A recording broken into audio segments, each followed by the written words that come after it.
Hello? Hello, Beans. How is it going? Happy Wednesday. Hope all's been good. A relaxing day. I just played a lot of Final Fantasy VII Remake. Making my way through hard difficulty. Trying to get all the trophies before Rebirth comes out. I'm getting there. It won't actually, it honestly won't even take too long. So I'm on chapter 14 currently. Just gotta do a couple things in previous chapters, then it's basically just making a run to the end. So I'm excited.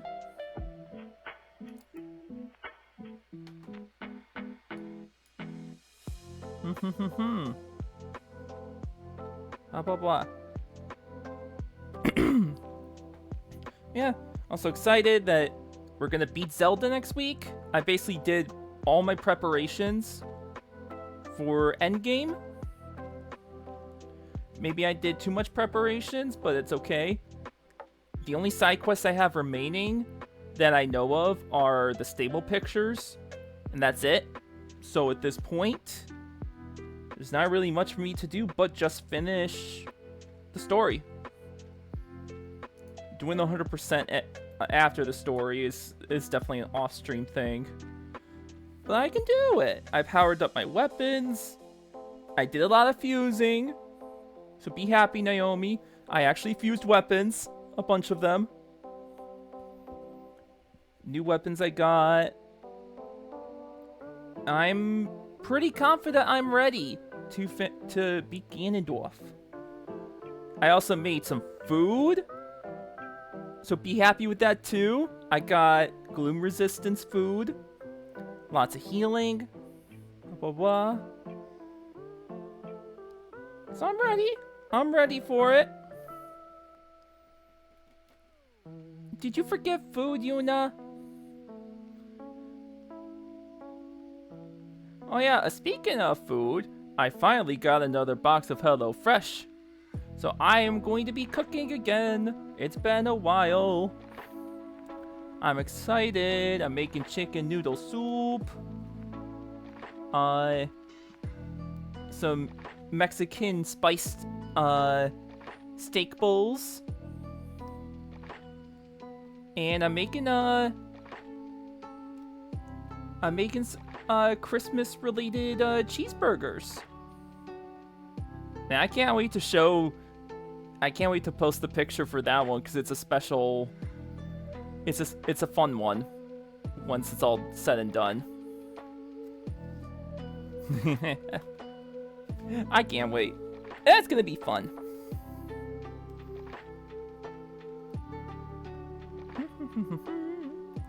But that'll be throughout the week. It'll just be good to get back to cooking again because it has been like a month. So yeah. Anyways, today, the Great Ace Attorney 2 from the Chronicles. Just note, I can't yell. So when we go to I need someone like Naomi to cook for me. I keep forgetting. Oh no! Poor Yuna. Yeah, I'm excited. It's gonna be a fun rest of the week. Yep.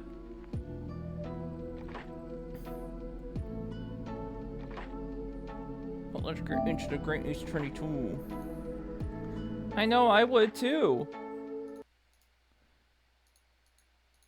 We both would, in all honesty.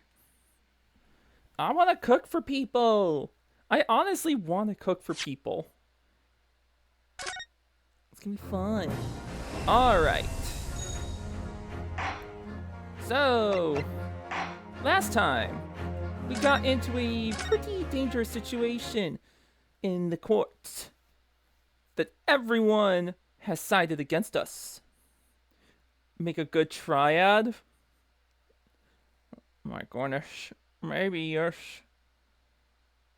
Yes. It's like there's so much I could do. But anyways, today, we have to convince the jury that to flip their votes to not guilty so we can continue the trial. Because they all immediately said guilty. So let's see what they have to say. The victim may not be well off. He's a nobleman and straight up. There's no reason to doubt the man. Well, I do declare the good gentleman has no reason to lie. In fact, I think he's rather splendid. Yeah, just look at the accused by comparison. He's Japanese, stoops all the while, and has a mustache. Very fishy. Oh, there's no evidence to suggest the king-league actor is a fraudsman. So he's exposing Yo! Naomi! Wow, blackmail. There's no evidence to suggest the king-league actor is a fraudsman, for now at least. Aw, I really don't care, like. I just need his trial to end quickly. 3 hours of missing time is nothing when you reach my age, you know. Nothing at all. 3 of them didn't really say anything. I knew it. Every single one of them seems completely convinced. And it seems that all the jurors have come to the conclusion Mr. Shane Aspire is a fine, upstanding, and honest citizen. He's don't leak. I'm sorry, what? Is it? Well, it doesn't look loud on my screen. I mean, I can up the mic a little. If you ask me, they've all been bewitched by strange theatrical movements. And sadly, nothing Mr. Natsumi has said appears to have registered at all. Alright, yeah, I just upped my own volume. Well, here it goes. Let's not forget. I plead with the jury on Sasaki-san's behalf before and it worked. So you never know. Yeah, the music's not that loud for me. Before we begin, it might be an idea for me to remind you exactly how summation examination works, Mr. Naruhodo. Oh. Well, you're still very new to British law after all. That's true, I suppose. And Sasaki-san's fate is entirely in my hands now, too. There's always a chance I might have forgotten some crucial detail. I wonder, should I let her talk me through it again, or not bother? I'm gonna refresh, because this is a new thing from the first game. So, refresh. Just be safe. Because I don't remember exactly. Alright, so if you remember, the key change in the jurors' minds is the things that they say themselves. Yes, it's coming back to me. First, it's important to listen very carefully to each juror's statement. Then, if it sounds as though one of those statements might contradict another, I have to pit the corresponding 2 jurors against each other to prove one or the other of them wrong. Okay, yeah, I didn't remember this in all honesty, how it worked, so I'm glad I did this. Yes, that's right. In many ways, it's very similar to a normal cross-examination. Alright then, all that remains now is to do it. Without further ado, please, counsel, proceed with the summation examination. You got this, Inosuke.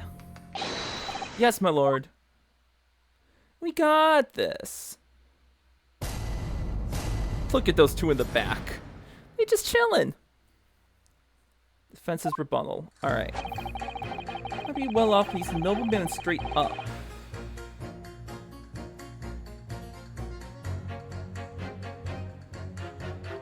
I guess I could press them all. Hold it!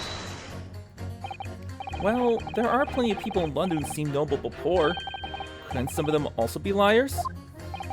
I've no doubt about it. But like that shaky client of yours, for example. Absolutely not. Mr. Natsume is no liar. Look, the point is, the only thing that passed the victim's lips that night was the Japanese man's tea. When you take the gas man's testimony into account as well, the truth couldn't be any clearer. Well, that's alarmingly logical. Smart man? Let me be frank here. I'm a gentleman with a gentleman's values. If it turns out that the old Shakespearean chum is a rotten liar after all, I gladly change my decision about the defendant. And I'm sure my fellow gentlemen on the jury would do the same. Isn't that right? Well, yes, perhaps. No, I don't see it happening. Eh? What's that? There's a big gent on the end here, you know. You'll have to speak up. Look, I really don't care about all this. I just need the trial to be over. How many gentlemen do we actually have on the jury then? None. Alright, sir. I may hold you to that. Don't forget what you said. Huh. Okay. Yeah, see, now the text changes, so yeah. If you can show me that the victim's a liar, I'll reconsider my position.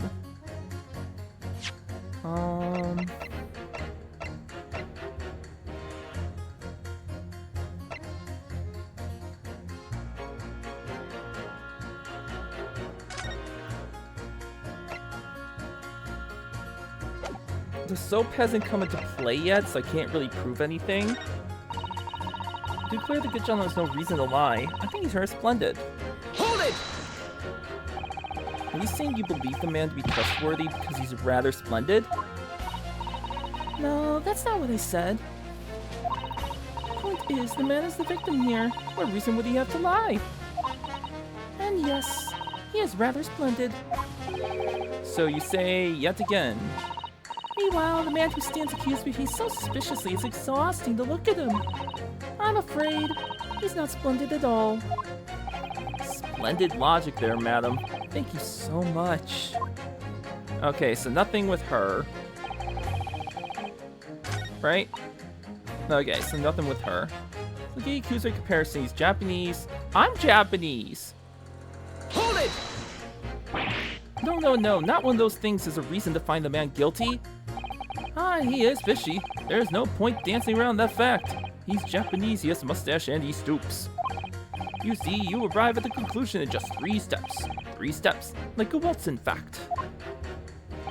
Ah, you know, the more I think about it, the more this trial seems like a dance.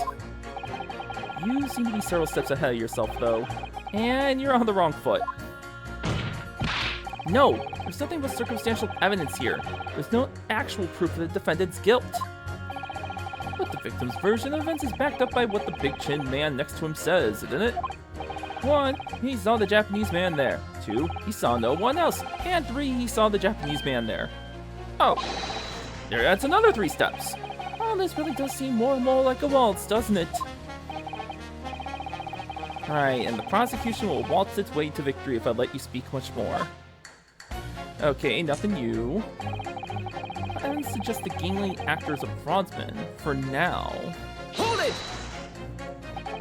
A fraudsman? What do you mean by that, madam?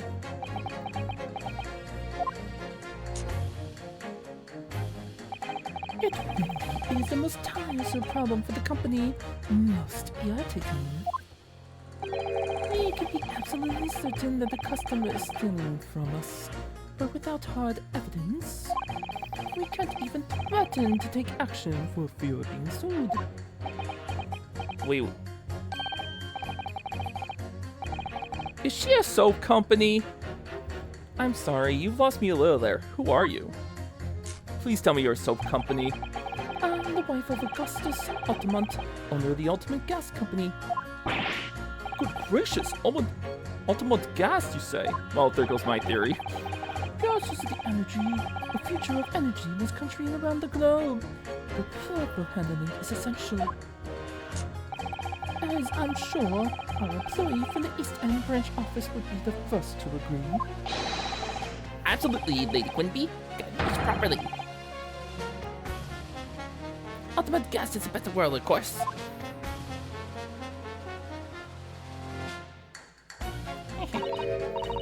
I think we solved the mystery of the bow from earlier, Mr. Naruhodo. You only work on the afternoon tomorrow. Nice. Right, he bowed in deference to his employer's wife, did he? Ah, so would I be right in assuming that the reason Mr. Meterman was watching what Mr. Shamster was up to in his room? I'm afraid that there's no end to the lengths the population of the East End will go to in order to steal our gas. So I really have no choice when the company identifies somebody as a possible fraudsman. But to dispatch a worker to watch the suspect day and night, we're very thorough in our investigations. So you mean Mr. Shamspear is...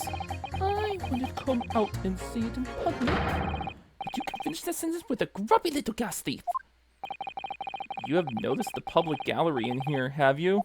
The eye of man hath not heard, the ear of man had not seen. faith, wouldst thou wound me with thy words? Were I to let them penetrate the skin? Why are we talking about penetration? But Sarah, fear not insults, only choirs of angels in song. We may not have evidence yet, but my workers won't stop buzzing around you till they find it. And when they do, you'll find yourself blasted back to your angelic heights in an ultimate gas explosion. Mr. Shamster has been stealing gas. I wonder, journal number 4, if you wouldn't mind adding that information to your statement. My pleasure. Is it the bit about ripping that thief apart you enjoyed? Oh. A little before the part about abject violence, if it's not too much trouble. Yes, of course. This could be it. This could be shit the balanced. The victim puts on a fine performance when he's a common thief of my company's gas. You apparently was stealing gas, yeah. So we need to pit 4 with 1.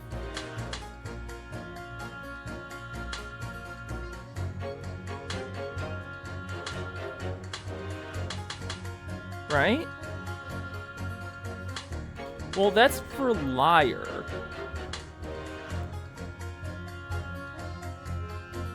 Well, he has a reason to lie, so I'm gonna switch to 2. Objection!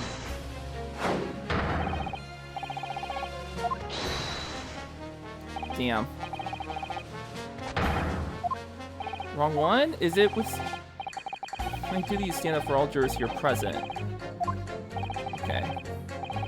Counsel, I warn you. I shan't abide any pettifoggery. What? What does pettifoggery mean? Yeah, apparently. Trying to find inconsistencies in your statements, Mr. Naruhodo.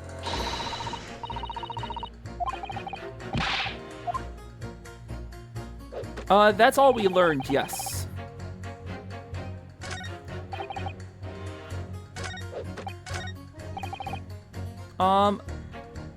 I'm gonna press the others just so we get all testimony and see if there's anything else that gets changed. I'm assuming I need to pit 4 and 1, but let's just be safe. Hold it! They might actually say something. You keep talking about needing to take home some money. What's that all about, sir?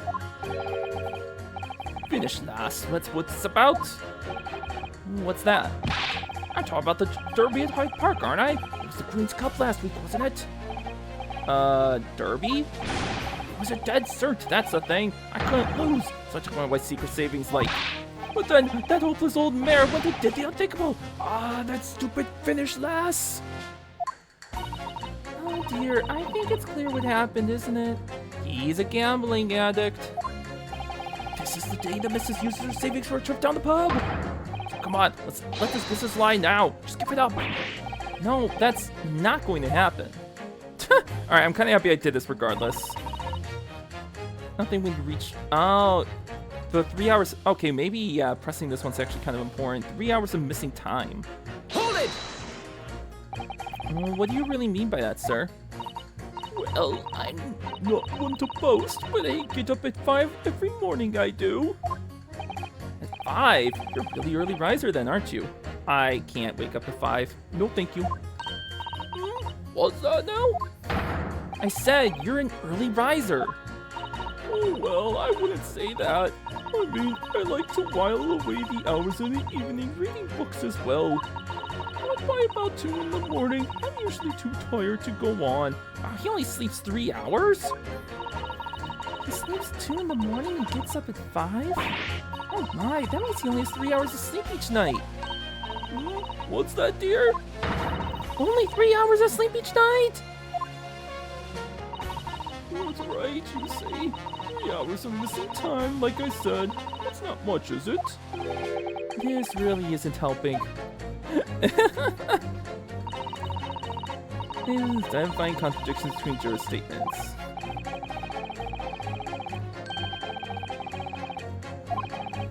Hopefully, when they see what they're saying doesn't make sense, they'll change their leaning. Yep, trial will continue. Conversely, if you're unable to do that, the judge will declare the trial over and move to education. Alright, so yeah, so I did all the testimony. I'm glad I did that all regardless. So Objection! I was supposed to do 1 and 4. These clearly contradict each other. Good gracious! To whose statements do you refer, counsel? Juror number 1. What are you yelling about, lad? I presume you've heard juror number 4's statement, made by the wife of the owner of Altamont Gas? Well, yes. The victim, who you claim to be a noble, straight-up man, in fact, turns out to be a common thief. So the good lady says, but there's no evidence, is there? You and I both heard them say as much. It's true. We don't have evidence as such, just yet. But the claims aren't baseless, you know. What? You heard me. Seeing as his operation's already been compromised,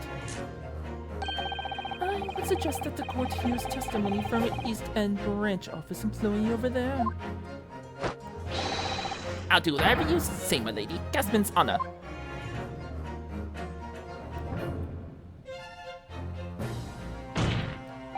Juror number 1, you say you're a man your word.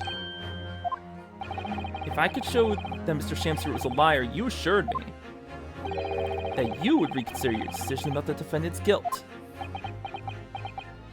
You did. Yes, I did say that. And as a matter of honor, I'll hold to it. As I'm sure the other gentlemen of the jury will. Me? Oh, well, yes. Now that we found out the man's a liar, perhaps we ought to consider the matter further.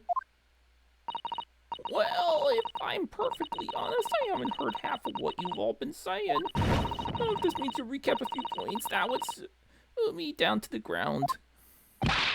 Oh no, I'm not having any part of this. I want this trial over and done with. In that case... Oh, alright, I like her. I like her. In that case, I shall change my leaning. So, Mr. William Shakespeare, if that is your real name, we of the jury demand to know exactly what kind of a man you really are. The man's like... Number 5 is like, fuck this, I want to go home so my wife doesn't find out I used all her savings. No, I just like that she's like, if you're not gonna do it, I'm doing it, asshole. I respect her for that. 4 jurors, 4 for not guilty. Yes, Mr. Naruhodo. Victory! That was a quick one. Just 2 testimonies he had to listen to, and that's it. Order, order. Well, this is quite extraordinary, I must say. Yummy foods. As a result of the defense's summation examination, the jury's leaning has changed. Now only 2 jurors say guilty, whilst 4 say not guilty. I therefore declare this court to be in a state of disaccord, and order the trial to continue.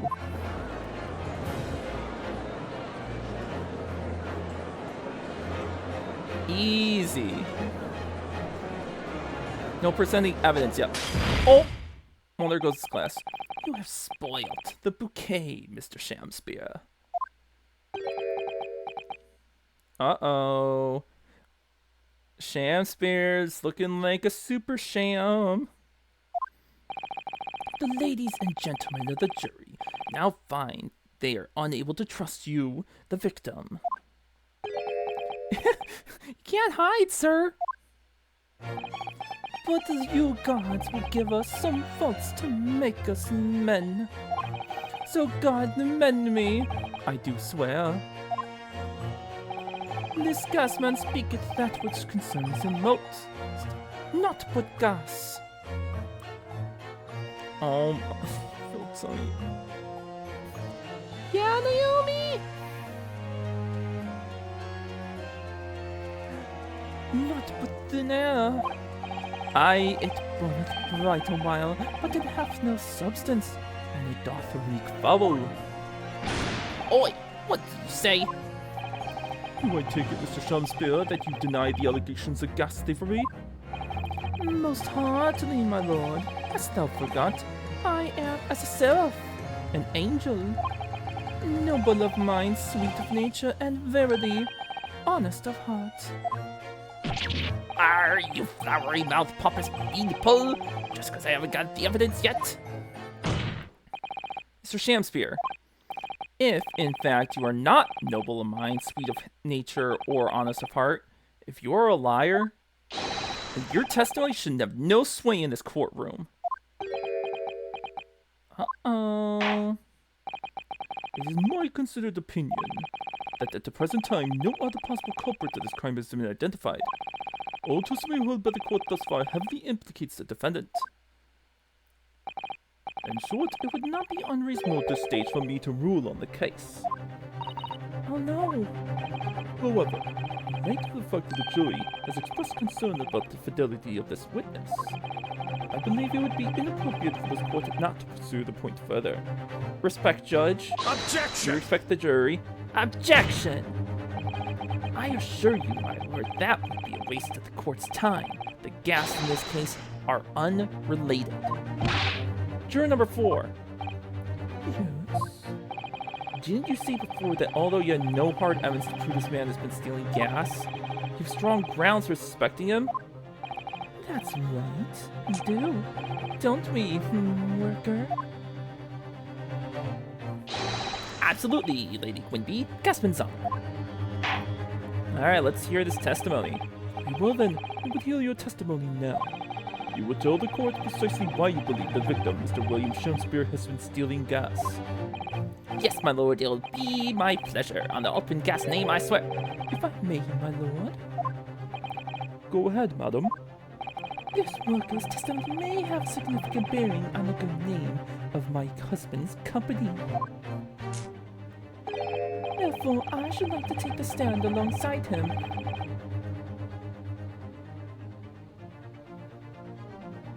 Oh! She's gonna be with him. And alongside him in the supervisory room. Oh, poisoned by the gas, maybe? Gas leak. Could be. Because there were gas issues. Everyone in mind. Wahoo! Oh yeah! Sweetest honey! Yeah!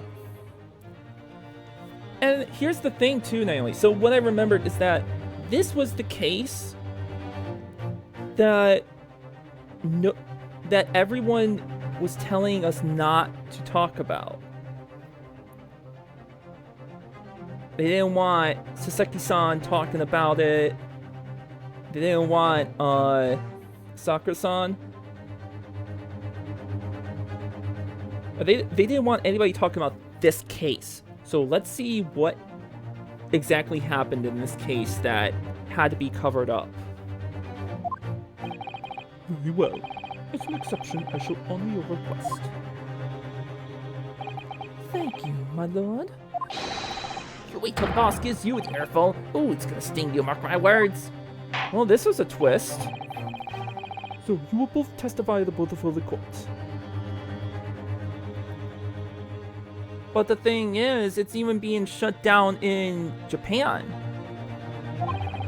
The subject of the illegal consumption of the Ultimate Gas Company's fuel. Yes. Is that clear, my good man? Clear as ultimate gas, my lady. Which is the clearest in the world. Yeah, because, like, why would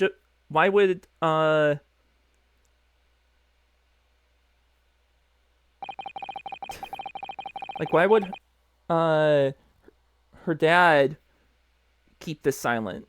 Or Susato's dad to keep his silence? Do you think the gas has gone to his head, Miss Susato? I think the man is just a very dedicated employee, Mr. Naruhodo. Alright, let's hear this. Definitely not what I expected for testimony. On gas company's investigation. I'm proud to be the company's East End branch investigator and meter money collection agent.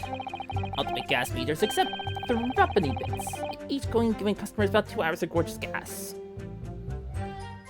Oh my god, Naomi, no! She's married! And yet, the meter meter in Mr. Shumster's room didn't have a single coin in it. The meter doesn't appear to have been tampered with, though, and the collection agent has the only key. I'm always using all the flaming gas he wants without paying the penny. That's not even what is.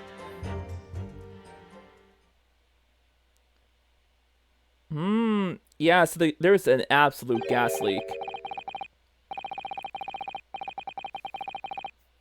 Yeah, so I don't think he's actually lying. But that gas leak is probably killing people. And yet it doesn't affect the top floor. Wild. Pray forgive the discourtesy. There were elements of this test may cause me to turn to my hollow chalice. What do you mean by that, Makmolunzix? Oh, the coin in the soap, right. Yeah. What is that about then? We don't really know anything about the soap right now. We'll get to that eventually, I'm sure. Did the mustachio nippies poison the gangling excuse for an actor, or didn't he? That is all that should be concern this court, and yet now we must listen to this abhorrence. And there goes another chalice. Clearly what separates the Vashburn's empire and your eastern Isle nation is more than geographical distance. But this could turn out to be a crucial testimony. Cross-examination must go ahead. Oh, now you toss the bottle! Do what you will. Young Seeks appears to be in a violent mood. Man, you tossed the chalice and you just tossed the bottle immediately.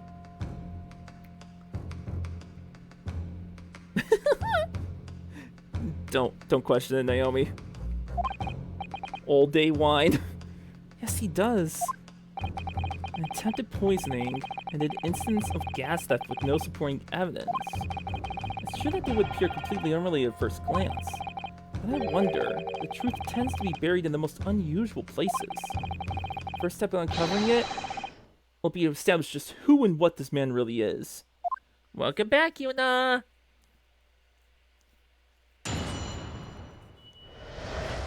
You know, we kissing girls here? Well, gas company's investigation. Alright. Dear A Meteor Money Collection Agent. Let's... Yeah, Yuna? Hold it! Alright, so let's press everything. So, does that mean you enter people's houses in order to empty their gas meters? That I do. I have to try to catch people when they're in. Then I ask permission to come inside and do my business. Does that mean you've been into Mr. Natsume's room before, as well as that of Mr. Shamspear? Well now, interested you should bring that up, because I couldn't believe how little money was in his meter.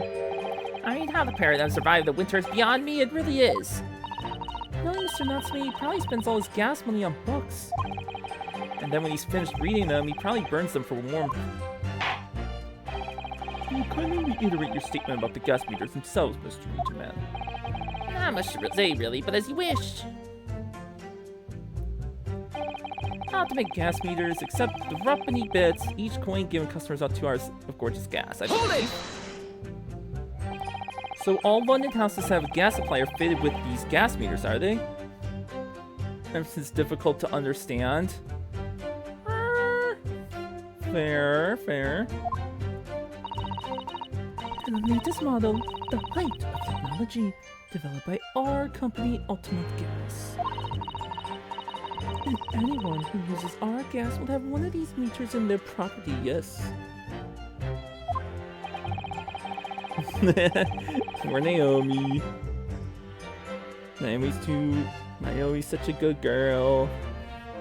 So if a 3 pence coin gives 2 hours of gas, most people would use about 3 coins in a night? A bit more than that, usually, if they have both gas lights and a gas stove, that is. Thinking about it, Sasaki-san doesn't have a fireplace in that room of his, does he? Ah! Comfy lap time. Some people still choose to use candles, of course, and only have gas for heating. Ah, why am I being vibrated? What the heck?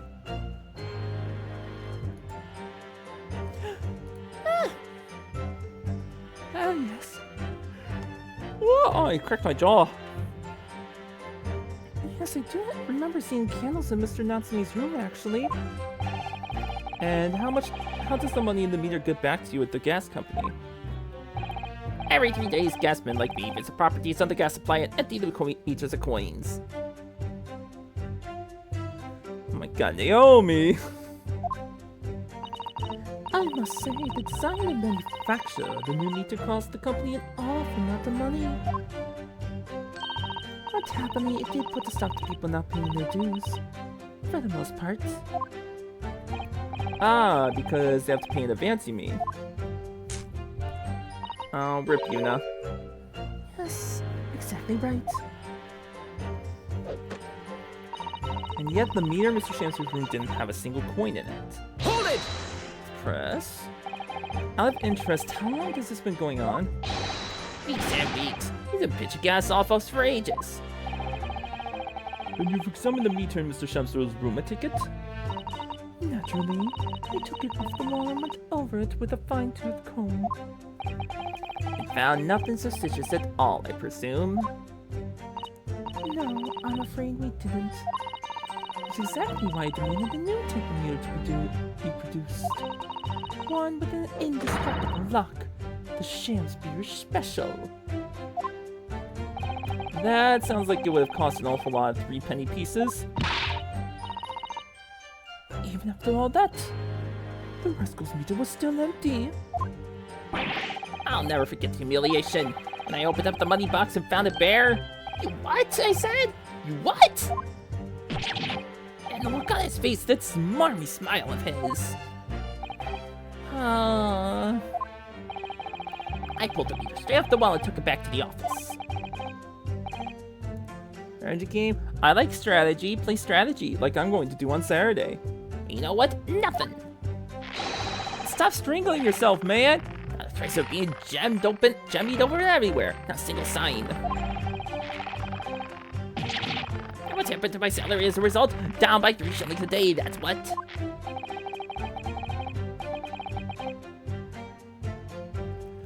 Life-threatening situation in a number of ways. Tell me, what became of that meter? Nothing became of it. I still got it. Oh, Right here. no wonder they call you Meter Man. Okay, it's arcane. I think we're trying to sequester this item while the trial is ongoing. Okay, we got new evidence. The gas meter has been... Okay, a meter dispenses gas for time after a coin is inserted. It sports a very strong lock, developed especially with Mr. Shamspear in mind. Yes, Yuna? Definitely, although at first glance, it doesn't appear to be anything unusual about it. Let's move this along, shall we? Continue with your testimony. Can you borrow the joystick? Sure, Yuna, you can borrow the joystick. Though I would say it has as much value as the contents of that meter. Oh.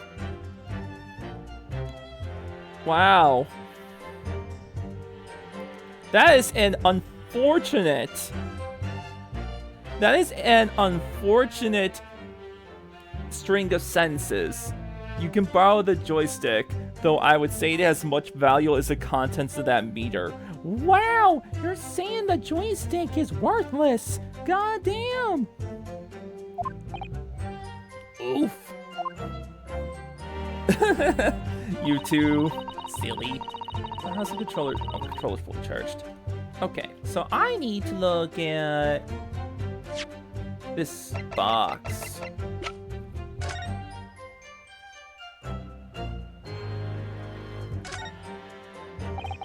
That's a very sturdy looking padlock, isn't it? My box is sealed with beeswax too. If Mr. Sholmes were to get up to any mischief, he'd be found out immediately. Sir, Hodo, this chip of that kind is not the sort of thing that Mr. Sholmes would... You know you didn't finish that sentence, don't you? Well, anyway, it's understandable that the gas company would want to safeguard the money that's rightfully theirs. It does feel a little over the top, perhaps, doesn't it? Okay.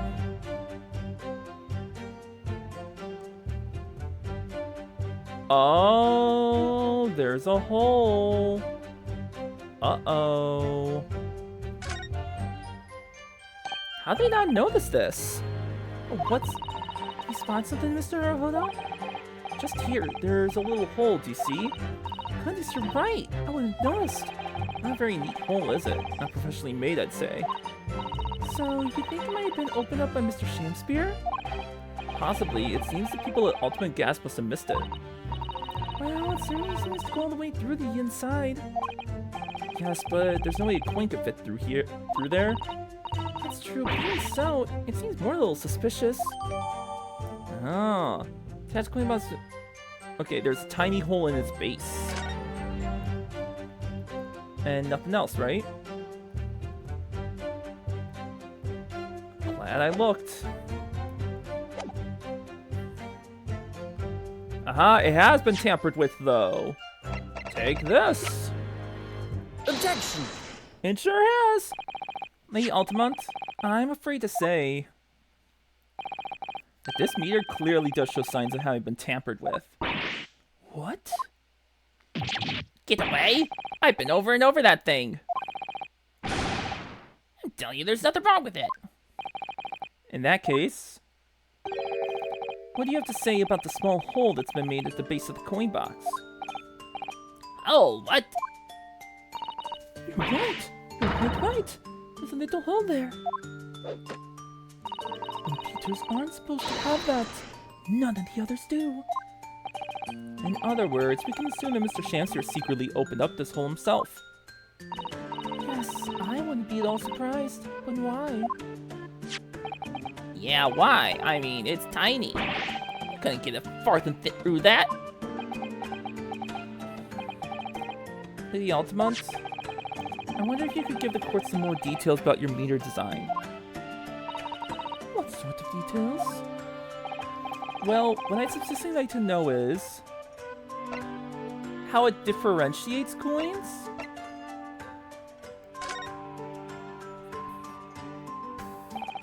How does a meter tell the difference between different coins? What do you mean? Well, for example, if someone were to put in a 1 penny coin, that wouldn't work presumably, would it? No, of course not. So, well, how does the meter know that the coin that's been fed is a threepenny bit? Ah, I see what you're getting at now. Shake, shake, shake the booty.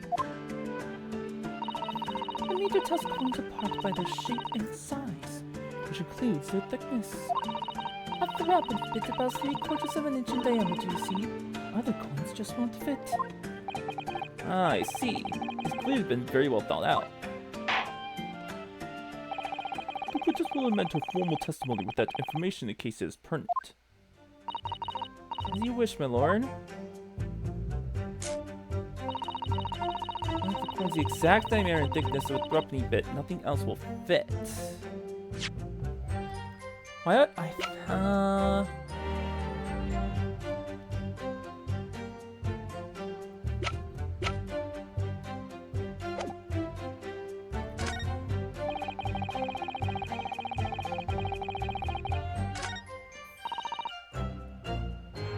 Hold it! I'm gonna press this. But conversely then, it would seem that anything matching a 3-pence coin exactly in terms of diameter and thickness could equally well be used. Would, that be true? Well, yes, in a way, the weight comes into it to a certain extent as well. We thought of that though anyway. If I find any fitting coins inside the coin box when it empty the meter, the contract says the customer has to pay 100 times the amount they diddled as a fine. Careful, customers be diddling. We live for moments like that as gasmen do. Live for them, ha ha ha. It would seem the guest who has thought of everything. Wahoo! Hurrah for gas! Hurrah for cash! Ultimate all the way! That's quite enough of that. Remind me, how big are threepenny bits? About 3/4 of an inch across. What do you think of that, Mr. Naruhodo? Is this 2 centimeters measurement significant? Or perhaps there's some other aspect of the meter's construction we should be focusing on? Yes, you may be right. I should try a different tack here. Where the meter can be dismantled, let's delve deeper. How can the meter be dismantled? Dismantled? Yes, given that there are no signs of it having been forced. I'm wondering if perhaps rather than being broken open, it might have been taken apart. Oh, yes, that does make some sense. Padlocks are made by a first-class locksmith from the finest quality steel. And the meter box itself is made from plate steel as well, welded shut to ensure it can't be opened again. I can assure you, it's quite impossible to dismantle it. Ahoo! Yeah, nothing leaks for an ultra-fast meter. No coins, no gas, no nothing. Let's see. I'll test only with that information in case it's pertinent. My lord? Welded shut and the lock is made from solid steel. There's no way to dismantle it. Hold it! I don't know. Has anyone ever tried? Oh yeah, they've tried, but they've all given up before long. After all, if they actually broke the meter, the company would be able to take legal action. Yes, that makes sense. I think so, Mr. Aldo. Is its welded steel construction significant? You'd be right.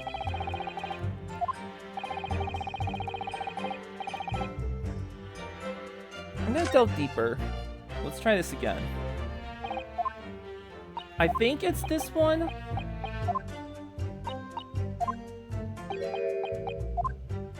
But I honestly don't know where to go from here.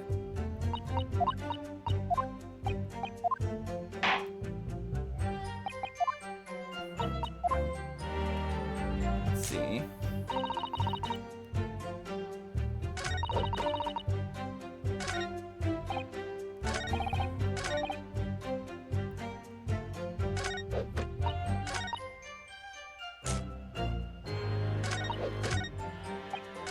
Okay, they both say throw up the bits. Okay.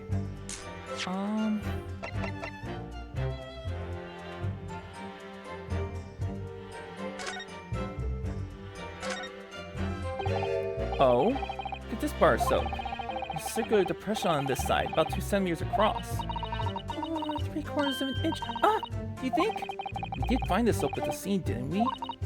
Yes. Yes, there were 2 bars on that little ledge just outside the window. So we took this one. I'm sure that's when we first found it. Oh, the reddish... Oh, the reddish medallion's gone. The reddish medallion in the middle there, I remember clearly. Yes, but there is no sign of it now. Where could it have gone? Oh. Uh-oh. I'm glad I looked at this. I didn't think there was something new. Do I present the soap then? Objection! Ah, okay.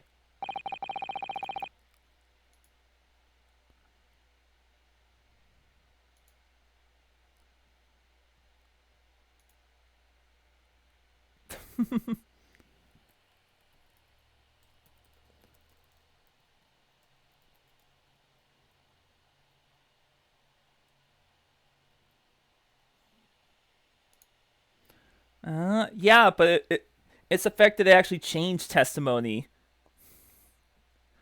Let me just confirm something here. If the diameter and thickness were to be correct, the meter would accept any object as if it were a threepenny bit. Is that correct? Oh, okay. So what he did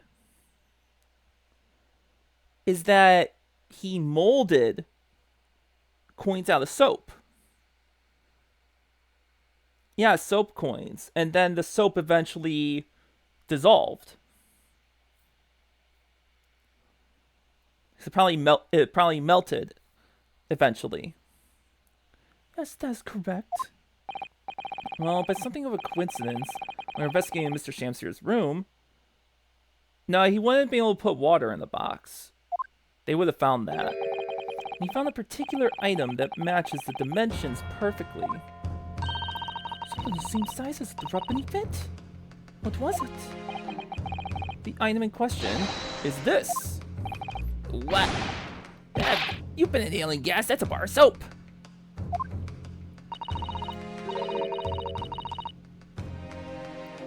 Blah, blah, blah. This certainly looks nothing like a threepenny bit, I must say.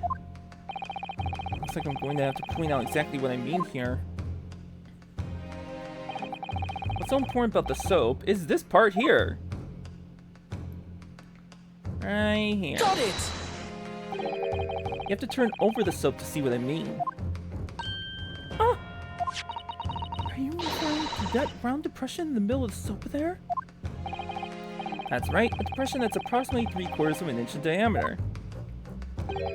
Or in other words, almost exactly the same size as threepenny bit. Get away. Does anyone here present have in their possession a threepenny bit? Quickly now, hand over your coins, ladies and gentlemen.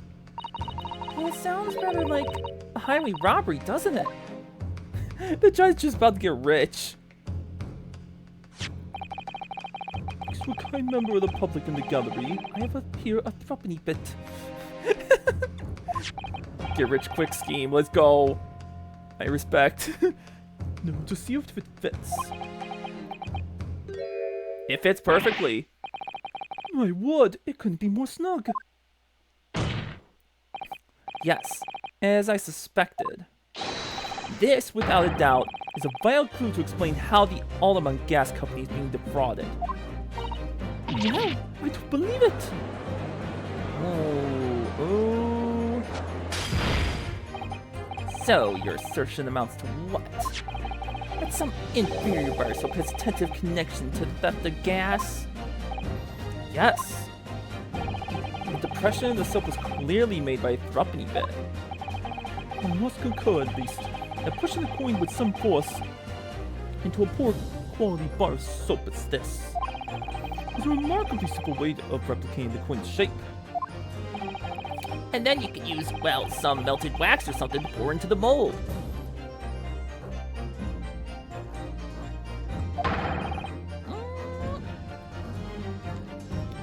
You could make fake coins in no time.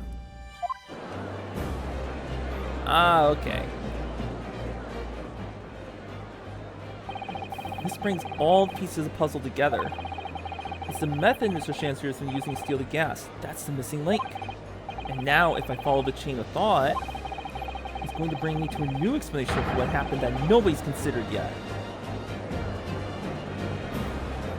So, you know what, Naomi? It's not that there's a gas leak, it's the fact that gas was constantly being used. So that's not a gas leak, it's just overusing the gas. It was like on all the time and didn't stop. But this is all nonsense. If the man had been making fake coins, my worker would have found that when he emptied the meter. Quite true, Lady Altamont. The absence of some black magic that can make them disappear. I see. That's what we're dealing with, is it? There is one form of black magic that could cause the fake coins to disappear into thin air, yes? Exactly. And Amir here gives it away. What on earth? There are remnants of the magical method used visible on the gas meter taken from the victim's room. Oh, is that what the green mark is on that? If that is your assertion, counsel, the defense will identify these remnants for the court at once. Oh wait, no. You will need to can the remnants of the method used to make the fake coins disappear be seen. It would be...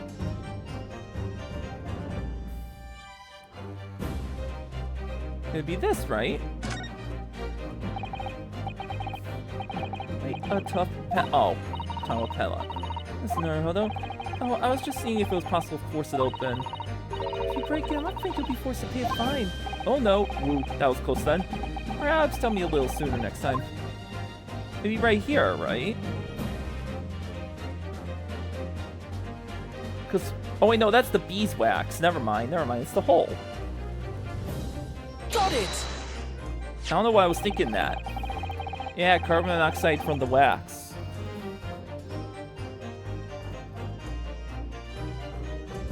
found this bar of soap at the scene of the crime just outside the victim's window. Outside? Yes, outside, where you yourself, Mr. Mean Man, were loitering in the freezing winter air. That's where we found this soap. Bunny boy? What? I am no bunny? What do you mean? Hello, good to meet you here. Oh, Naomi, put the hammer down. It's okay. It's okay. No hammer needed. No, no, no. But yeah, I know, Naomi, I was miswording. It's where you found the soap. Ah! I get it. That's right. The answer, of course, is ice. Oh. Did you say ice? Mr. Chancer has been leaving soaps like this outside his window each evening, filled with water. After a night outside in the bitter cold, the water's completely frozen solid the next morning. Then he tastes fake coins of ice and feeds them into the gas meter. Oh, so it's I think it was red because the coin was in the mold. But eventually that mold went away. I think that's all it was. He takes fake coins of ice and feeds them into the gas meter, giving them light and warmth in spades. As his room becomes very comfortably warm, the ice now inside the meter's coin box melts. Fair enough, fair enough. I'm just a fox boy here, but others confuse me as wolf, but I'm a fox boy. But hi, it's glad to meet you. I hope you're doing well. I do know some Benoys. And they're very pretty Benoys. Yep. Coin box melts. Yup. Turning back into water. And draining harmlessly away through the small hole made in the underside of the meter. Yeah, Yuna's a bunny. That is how, without leaving any evidence of wrongdoing, this man has been stealing ultimate gas. Oh boy. But now, what does this matter? Just like that? So simply? Is he trying to make us look like idiots? He's been fooling us on with some bars of soap and some water? That's right, madam. I don't believe it! It can't be true! Do you have any idea how much money we spent to develop that new meter? Now you have the audacity to suggest that a bit of soap and some water can render it totally useless? I'm fairly sure I didn't design it. Evidence. Sorry? I want evidence. If you're going to stand there and tell me our meters are rubbish, I want to see proof. She's very good at enforcing accountability, isn't she? Oh boy. Very well, Lady Ultimate. If you'd like evidence, I'll provide it. What? Sir, hold on. Are you saying you actually have evidence to support this theory? I did notice the trace of something to bother me a little at the time. I have a feeling that this theory we've come up with now could explain it. These evidence of and she's the theory about how Mr. Shansfield is stealing gas is...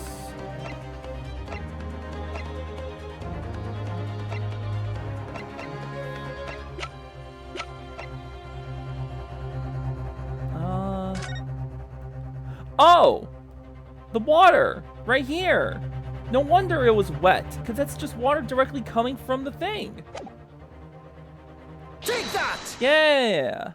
It's a photograph of the scene at the point when the victim was discovered taken by Inspector Gregson, and clearly shows the remnants of the crime carried out by Mr. Shamspear. What remnants?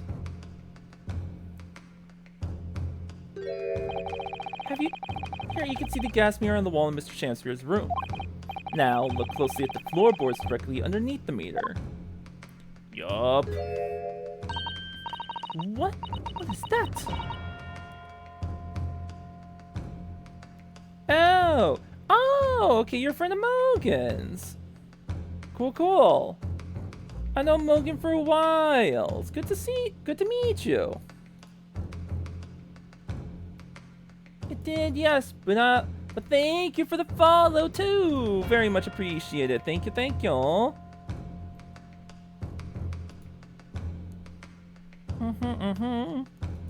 I'm actually looking at the server now. Yeah, you're the one that posted last in there. Cool.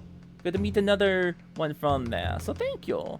If you would like to join somewhere else, I do have my own server that you are free to join. A friend of Mogan's is a friend of mine, and you are free to come along. Slowly building that server up. What is that? Some kind of grubby stain? Most certainly. It's a water stain resulting from the liquid that drained out of the hole made in the meter. Oh! If one coin gives around 2 hours of gas usage, Yakuno was heating his room in all his waking hours, we can imagine he would have used around 10 of his fake coins each day. The melting ice in Centimeter's coin box would have been dripping out almost constantly, leaving a stain on the floor. This is awful. And there's further evidence too. Ezra slumped over his table, apparently having consumed strychnine. And right there next to him is a bar of soap, broken in half. Right. It would appear to me then, Counsel, that the man was eating the soap, was he? No, pardon me for disagreeing with your lordship, but certainly not. He didn't beat around the bush there, did he? In truth, Mr. Shamster was found with a fork in his hand. A meal of soap sending this. You mean to say he was using that fork too? He was prying the coin out of the soap to extract a frozen coin from the bar of soap. Oh, okay. Oh! But the bar broke in half. So perhaps it didn't go very well. Good gracious. Wild. And he tossed another bottle. Lord Van Zeeks. I was throwing my hand up in despair and happened to catch my hollowed bottle on the way. Pray forgive my maladroit mistake. What is the meaning of this, Counsel? Allow me to pose my learned friend a question. What exactly did you establish in the most recent cross-examination? Well, that Mr. William Shakespeare is a liar and a thief. In other words, that his testimony is unreliable. That's it. That's exactly it. Very well, let us assume the man is a liar. Now allow me to pose another question. What possible difference does that make? Well, we know that suicide can be discounted. Scotland Yard's investigation revealed no sign on our vessel that contained poison. And on the night in question, there were no visitors to the room except the accused. Uh-oh. Jury's about to flip. The young gasman's testimony, which we have no reason to doubt, has confirmed that. Uh-oh. Furthermore, the only possible way the poison could have entered the victim's body is via the tea. The court see no evidence whatsoever to suggest otherwise. Thing is, there were 2 cups. If he drank it too, wouldn't he be poisoned? Even if Mr. William Shakespeare is the liar you claim him to be, these facts have been objectively established. There's no escaping it. Ah! Therefore, in light of those facts, the prosecution calls for immediate adjudication. You... What?!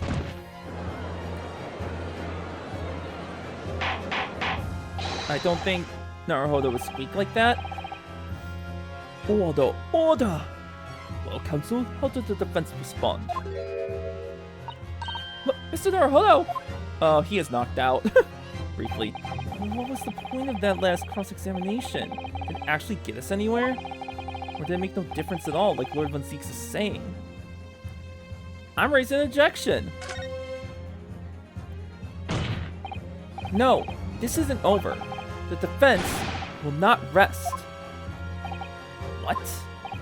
But counsel, you've successfully explained everything.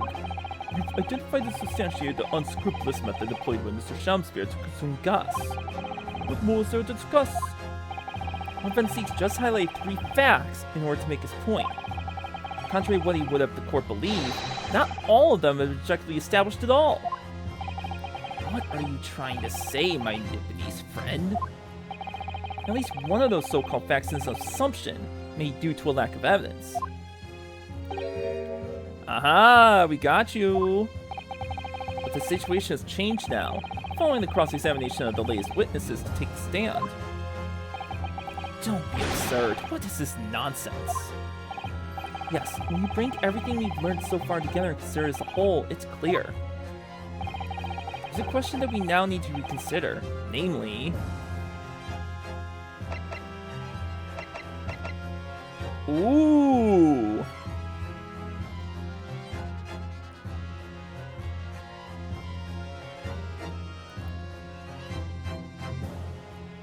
Was the poison in the tea?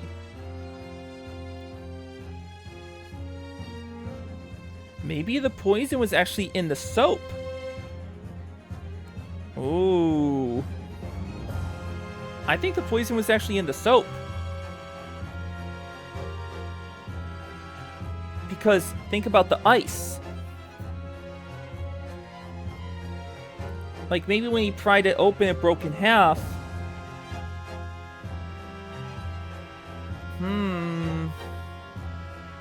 There was no other visitor. That's true.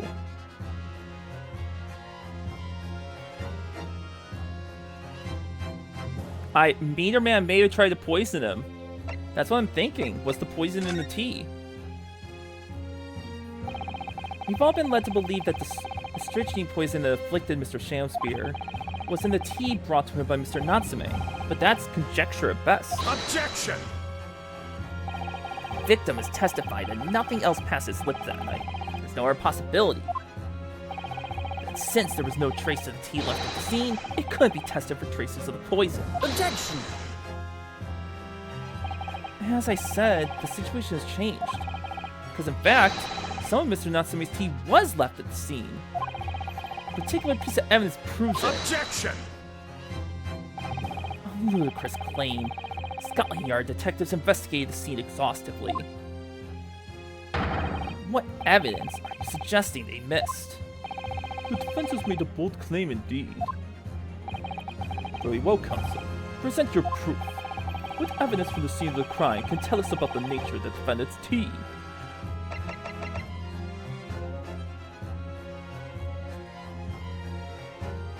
The green line around the room was Mr. Natsume's.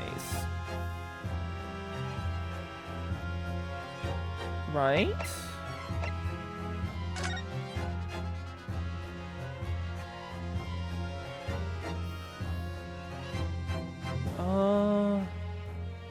You wouldn't see it here. Wasn't it this?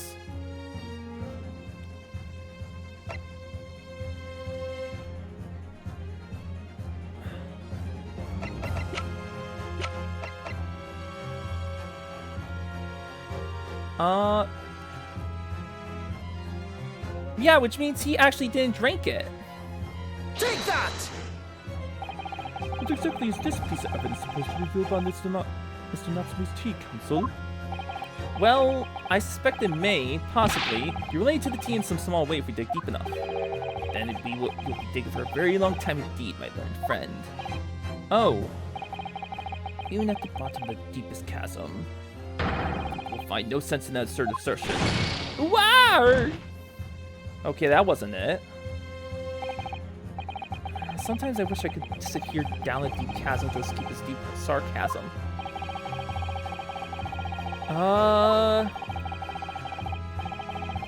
What the nature of the defendant's tea?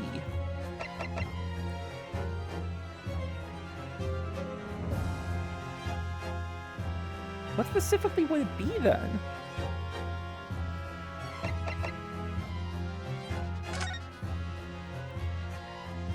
Oh, stupid glare.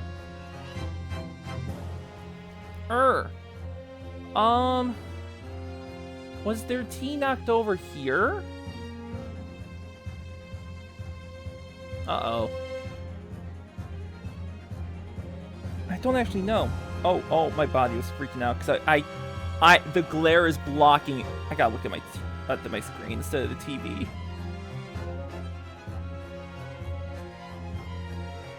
Shoot, I don't know what specifically to choose.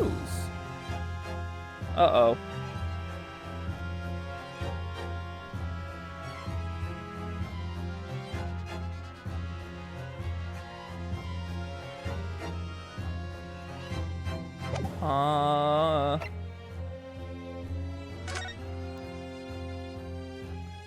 Oh!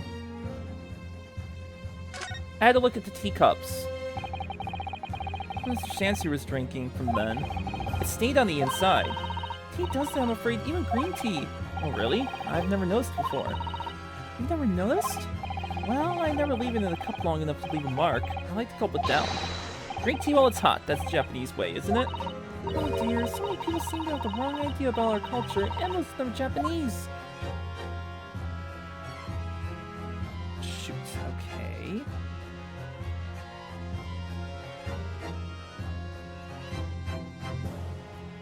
Oh, it's the fact that there is no tea in Natsume's cup. Maybe? It's that teacup from which Natsume is drinking. Yes, unlike the other one, the inside of the cup is completely clean. So you must have drunk the contents for tea had a chance to leave a mark. Let's gulp it down too. Sorry, Mr. Naruhodo. Well, if you just sip it little by little, it goes cold. Clearly, I shall have to instruct you in the proper way to take tea. Ah, here we go. Let's try to present this now. There's no tea ring on the inside of Mr. Natsume's cup. Take that! Nope. That's not it either. Shoot! I don't know what to do here. Uh-oh. I'm in trouble. I don't know what to choose. This one, the seemingly crying, can tell us about the nature of the defendant's tea. Because there's nothing else to examine, right?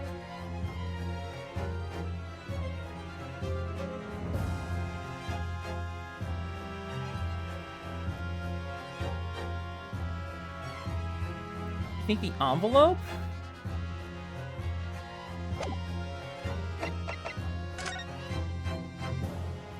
We never looked at this, did we? Whoever opened this envelope didn't bother with the letter opener or scissors, did they? Yes, whoever opened it was clearly someone with an unrefined temperament. And judging from the angle of the rip here, the person in question must have been right-handed. Mr. Sato, I think perhaps someone's been reading too much of the Adventures of Sherlock Holmes. You cannot read too much of it, Mr. Naruhodo, never! Nothing there. There's nothing. Examined all this.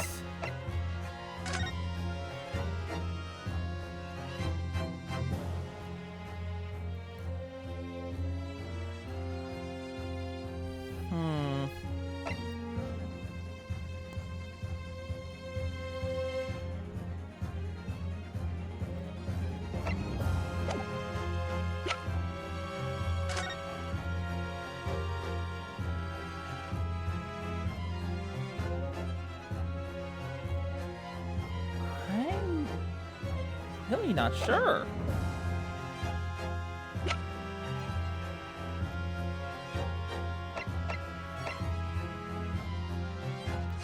I need to make a save because I might be screwed here.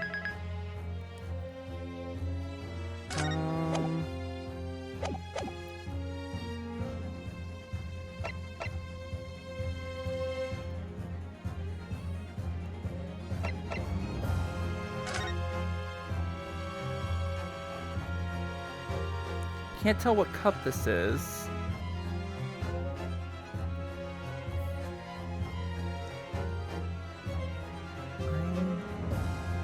Don't examine the soap again. Unfortunately, there's nothing to examine.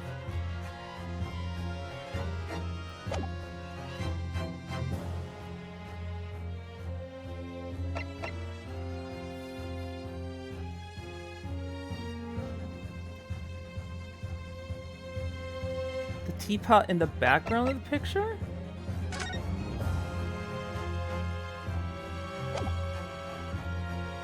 Card? Oh no, this is just a street map and the book receipt. This stuff was previous evidence.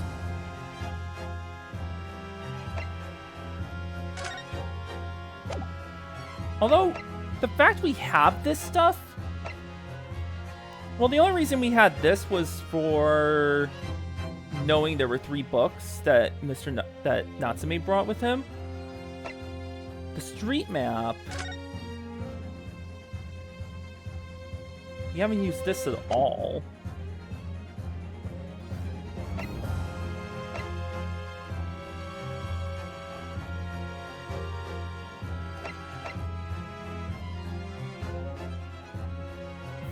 I did save.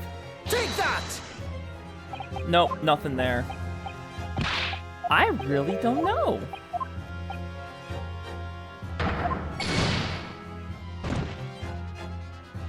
Nope, didn't pick anything. We can try the envelope. Take that! Nope. Load.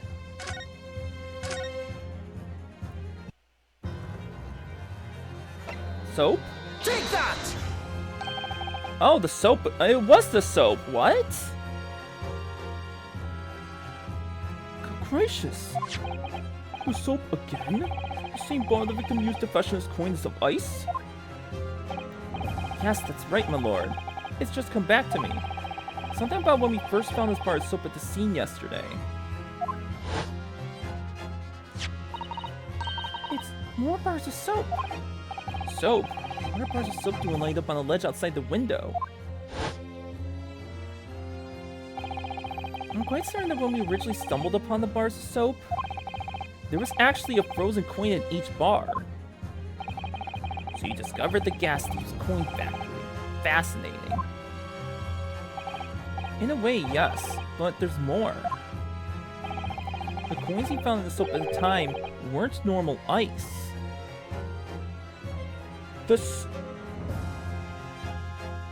That's why they were brown. They weren't water. He used the wine. Or he used the tea to make the coins. The coins he found in the soap at the time weren't normal. I didn't even think about that. You commented before, Naomi, why it was a different color. We just didn't picture it. Oh, okay. I just forgot about that part. There was something strange about them, you mean? Exactly. Something very obviously strange. They were red. Yeah, if you didn't look at it the first time, you may not have even remembered that. The ice was red? No. You mean... That's right. It's obvious to me now. The fake coins in the soap were made from frozen tea. Ah! If that color is still there, they can test the soap for the poison. What? I would remind the court of a statement made by Mr. Natsume earlier in this trial. That evening, yes, I did take some freshly brewed tea with me when I visited Mr. Samster's room. No, Dracula's not on trial. He's a prosecutor. Yep.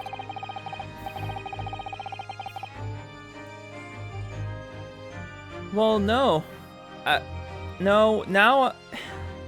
I don't know what transpires here because of this. The public water pump outside always freezes at night, so I bought bottled water especially to make it.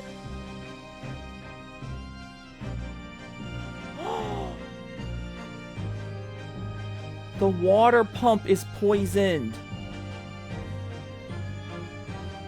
The water pump has a poison in it. That means what's happening with this case is that potentially everyone who's drinking the water pump from the water pump is getting poisoned. Oh. That's kind of huge. So there is no gas leak. Bottled water. Oh, I know, I'm mixing it up. He bought bottled water, but maybe the bottled water itself is poisoned. This is the result. Never will I touch tea again, never. Oh yes, I believe there had been a snowfall that day, particularly cold. Sadly, on such occasions, the poorly constructed water mains in the East End are prone to freezing. So on the night in question, Mr. Shamspeare, having no running water to use,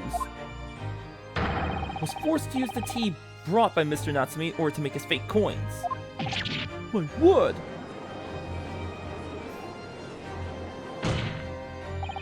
There were 2 bars of soap on the window ledge where my judicial assistant and I investigated the scene. That's right. You need to pee. Oh no, poor Naomi. I'll tell you what happens after you pee. I only borrowed one of them. Which means that even as we speak, some of the defendant's tea is still present at the scene of the crime. Oh, we can test it now. Frozen solid in a bar of soap outside Mr. Shamspeare's window. Oh, okay, so I'm going with Naomi as she pees, I see. Extraordinary. Earlier today, Inspector Gregson informed the court that if even one drop of the tea remained, Scotland Yard would be able to analyze it for poison. As such, we're now in position to prove or disprove what has until now been mere conjecture. By finding out for sure whether or not Mr. Natsume's tea actually contained strychnine at all. Arr, you smug Nipponese! Going with you to the party! My lord, we cannot do the defendant the injustice passing judgment now. The police should be dispatched to recover the remaining bar of soap from the scene at once. And the defense requests a thorough analysis of the frozen tea embedded in it, to determine whether or not it contains any poison. Ooh, okay. Bailiff. Bailiff! Instruct the police to attend the scene at once. Yes, my lord, understood. So if there is no poison, how would he get poisoned? That's the important thing. It would seem we have no choice but to suspend these proceedings for the time being. I trust you have no objection, Lord Van Zieks? None, my lord. Scotland Yard will recover the tea from the scene and carry out the request. The requisite test immediately. The trial will resume at the same hour tomorrow. Oh! Oh! Unlike the first game, we actually have multiple days of... This is a first. In the first game, there were no multiple days of trial. It was just one day and done. Ooh, okay. So we're not done with this case. Yes, my lord.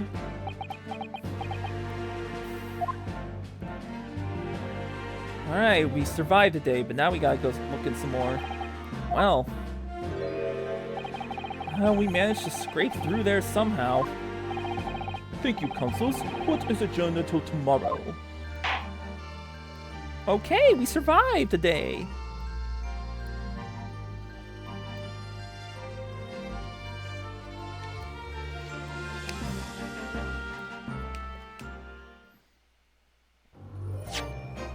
Okay. We'll save here.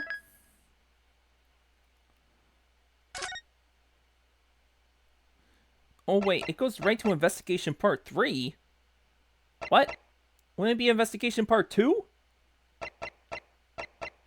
Confusion.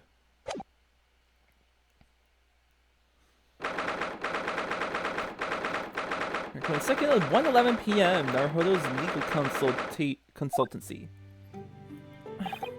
Whoa. We made it back in one piece, just... To be perfectly honest, I thought we were finished there for a while. Oh, I know. A lot of close shaves. So many carriages on the streets of London, you were very nearly flattened several times. I by attorneys that seem upset when someone demands something be done to find the truth of a case. And the truth, Mr. Justice, this isn't victimless. Yeah, in some cases, yes. Oh, no, I didn't mean that. Yes, I know. It was a marvelous defense, Naruto-san. It really was. I was in awe of you. Oh, thank you. And now that your perfect exploits have won us some more precious investigation time, let's see if we can't find some new clues for court tomorrow. Let's do that. Is everything going right? I suppose I still can't quite believe it. That's all. That I'm here in England working as a lawyer, I mean. In the Old Bailey, no less.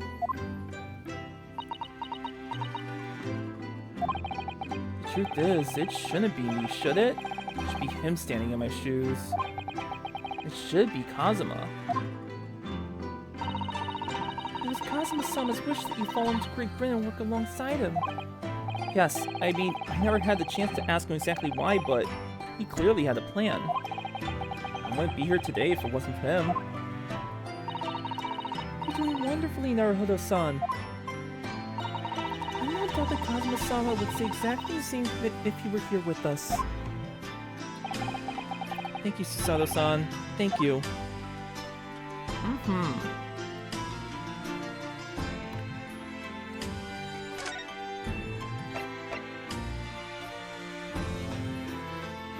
Not Kazuya, you silly.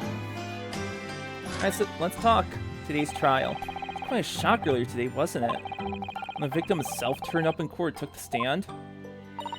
I know. Not only that, but then finding out that he's actually a bare-faced gas thief as well. Yes, that was certainly a surprise to us all. For a while, it seemed as though everyone had quite forgotten about Sasaki-san poisoning the tea. Careful your phrasing, Sato-san. He didn't poison anything. There's more to this, Mr. Shamster, than we yet know. I'm sure of it.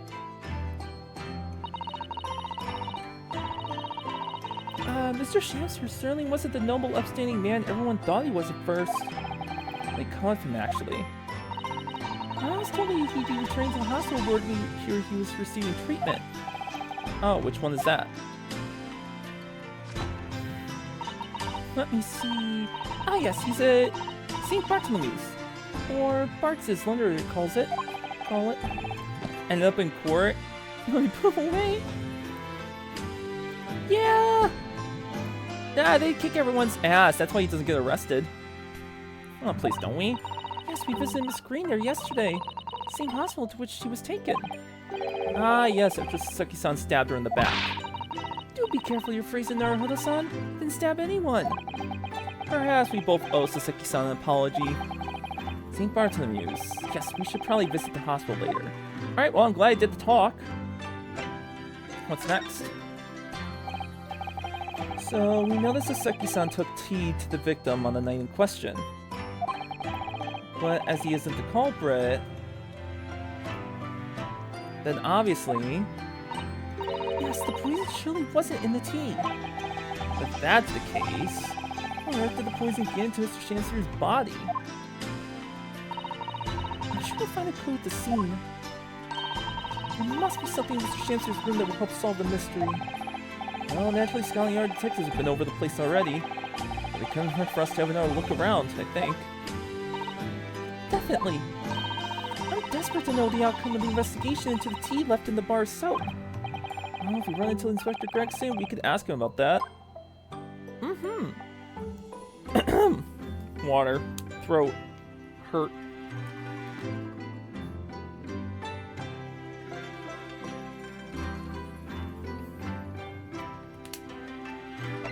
Kazuma's wishes. Kazuma Sogi, the best friend I ever had, and a lawyer with such promise. He really saved my bacon in that horrible incident just before we left Japan. Aww. I still picture him now, looking so fierce and determined in court. Then after the trial, that crazy idea he came up with. As a stowaway? Yes, you can fit inside my trunk if you curl up small enough, I'm sure. No one will know. Au revoir. I'll do great.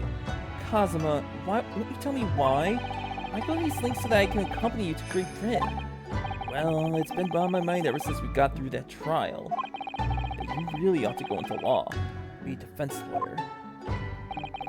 You've got a natural talent for it. Believe me, I guarantee it. I never even thought about becoming a lawyer. Well, can't force you, obviously. You'll have to decide for yourself. Oh, 5 short ads. I'm sorry. I apologize. I have to do the ads.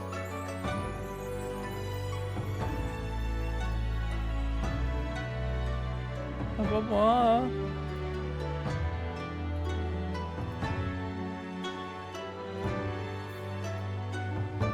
I can wait a second.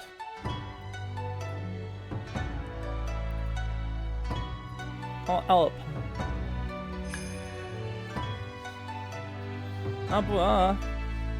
Anyway, London is the cultural capital of the world, the city at the forefront of everything. It can't hurt for you to see it with your own eyes. No, that's true. I suppose, though, if you were to become a lawyer, and one day what? One day what? Oh no. Never mind. Yeah, some secrets still going around. Naruhodo-san? Oh, sorry, I was just thinking about Kazuma. Yes, he's forever in my thoughts too. To change the Japanese judicial system for the better, that was his dream. And that's why he so desperately wanted to come to Great Britain to study, of course. Yes, that's right. Aw, I appreciate you respecting that. It definitely helps. It's not a lot, but a little extra money can go a long way, you know? Like, the goal is to get to a point where I can get paid every month without ads, and then I can just stop running ads in general. That's like the ultimate goal. So I can get rid of the ad thing, and then it's just ad-free, or to the best of the ability to be ad-free. That's my streamer goal, at least. I don't need to be big, just enough that a regular pay without having to run the ads. Yeah. That's right, but yes? I do wonder if his true intentions lay elsewhere sometimes. I don't know. The thought just takes hold of me every now and then, that's all. Yeah, we never... Kazuma's been a little, suspicious. With his name on that list at the end of the first game, why he really brought us in the first place, his true intentions. Naruhodo-san, what do you mean by Kazuma-sama's true intentions? I mean, this. His katana? I never expected to inherit this sword after Kazuma passed away, of course. No, I know. It was because I asked you to take it. When I have it at my side in court, I feel as though it gives me courage. Yes. Actually, the night before he died, he told me a little about the sword. Yeah. Karuma? It's a nice blade. That's right. It's a prized sword that's been passed down through generations of the Asogi clan.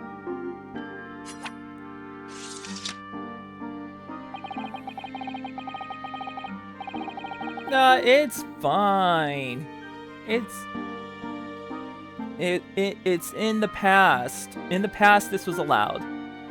A Japanese man's sword is his soul, Ryunosuke. I can't be parted from my katana. Karuma guides me. Kazuma and Karuma. I see. The guy with the taser. Karuma guides me. I truly believe that. So its name compels its wielder to slice evil in two. Not that you would need much compelling. On that subject, There's something very important that I have to do in Great Britain. Something you have to do? Yes. I'd appreciate you seeing it through with me. Of course I will. Whatever it is, I'll see it through to the end with you. I knew you wouldn't let me down. What did he mean by something very important that I have to do? I hope that the answer to that question would become apparent when we arrived here, but as yet, I've not found a single clue. I see.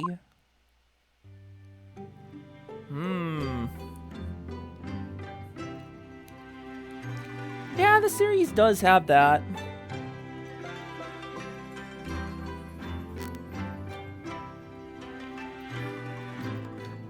At least with Apollo Justice, the guy just air guitars. He doesn't bring any weapons. He just air guitars the whole thing. Welcome back, Naomi. Didn't miss too much. We were discussing, because we actually, I don't know where Yuna is. So we never actually, in the first game, there was never been, oh, you were here before. Oh, you were here the whole time. Ah, honey peanut butter. Oh, that's the good stuff. Yup. Alright, let's examine. Oh no, can't examine anything. Wow. I guess there's not that much to examine for now. Let's move. Go everywhere.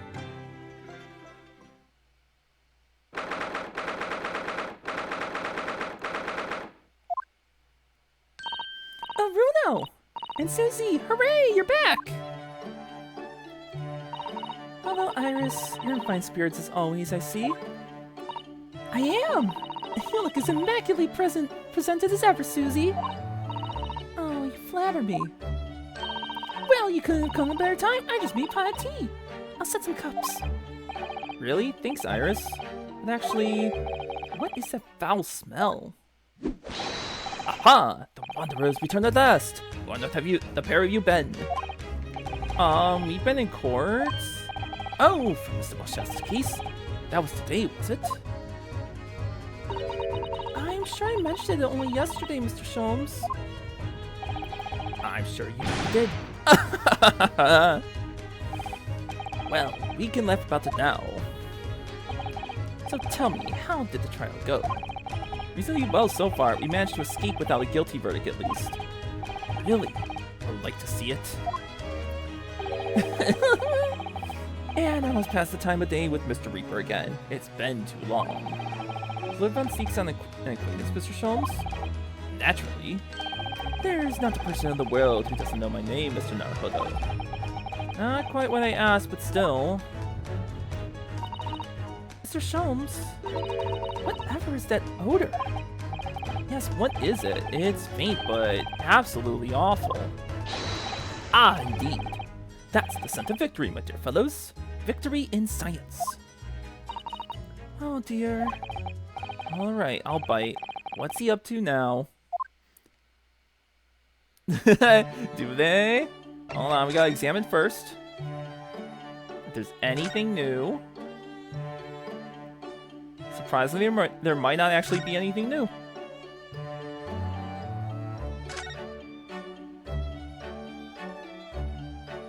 I'm shocked there's nothing new. A different day, you would think there would be different discussions. Alright, so first, Lord Von Seeks. Lord Baron Von Seeks. Yes, it's an interesting sobriquet he hasn't it? Isn't it? The Reaper of the Bailey. Your Hemlock Sholmes? Oh my goodness, is that the legendary Hemlock Sholmes? Airlock Sholmes? Once the legendary prosecutors fought for someone's conviction, that person is doomed. Even if he or she is found guilty by the courts, sooner or later the hapless soul will vanish from the capital. Yeah, it's airlock. Herlock. But vanish how exactly? by falling under a passing carriage or drowning in the Thames, or succumbing to a sudden fever, or quint out of the blue being set upon by a highwayman. There are numerous routes to one's final terminus, my dear fellow. It all seems a little far-fetched, really. Well, on the bright side, Mr. Mustache is fighting fit. For the time being, at least. That's not overly reassuring. If the rumors are true, though, the Eye's conclusion will surely be those acquitted are, well, by Lord Van Zeek's own hand. Like hemlock, since it's a thing, also as a kind of poison, opens the possibility of him being a villain. Nah. Oh! This case, in the present day, he's kind of avoiding talking about this case specifically. So, I don't know. As it happens, Mr. Sato, that is quite impossible. Oh? Why? Naturally, the man very quickly came under such suspicion. However, whenever these incidents occurred, the Reaper always had a cast iron alibi. But really? And so his reign continued. 5 years ago, he vanished from the courts, never to appear as a prosecutor again. That is, until you arrived at the country, Mr. Naruto. Yes, so I've heard. In fact, it was the very day I arrived when I was thrust into that trial at the Old Bailey. A fair fight to the death coincided with the Reaper's resurrection. And really did end barely indeed. And here you are, facing Mr. Reaper again. Poor Bruno. I don't know if you're just incredibly unlucky or incredibly unlikable. Wow. It's probably then just, it's probably both. I think it goes deeper than just me. I sense a general loathing of all Japanese people. Yup. But why, though? Well, let's talk about Japanese people. With Mr. Natsume, who I'm currently defending, being Japanese as well as Mrs. Sato and myself, I felt it even more keenly in court today. For some reason, Lord Mazik seems to have an inherent disdain of the Japanese. Indeed. It is an interesting observation. Do you know something about it? Do you, Mr. Sholmes?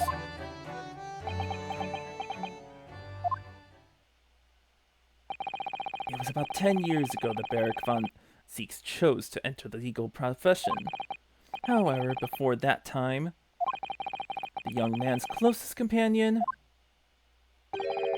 hailed from the Empire of Japan. Oh! He was with someone from Japan. No! What the? Tell us more, Mr. Sholmes. Yes, his name is Herlock Sholmes instead of Sherlock Holmes. It's literally an exact opposite. He even has his own book. He's a detective. It's 100% a play on it. Yep. What happened to the Japanese friend? I believe I made it clear before. I'm unable to tell you anything about the affair. Oh, but why not?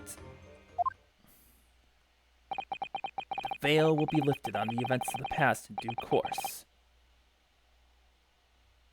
I have no doubt. For now, however, it is Mr. Mustache who is most deserving your attention, I believe. Okay, so I guess eventually we'll find out what happened to his Japanese friend. I don't know, like, he knows some stuff. He has solved cases. So he's not that dumb.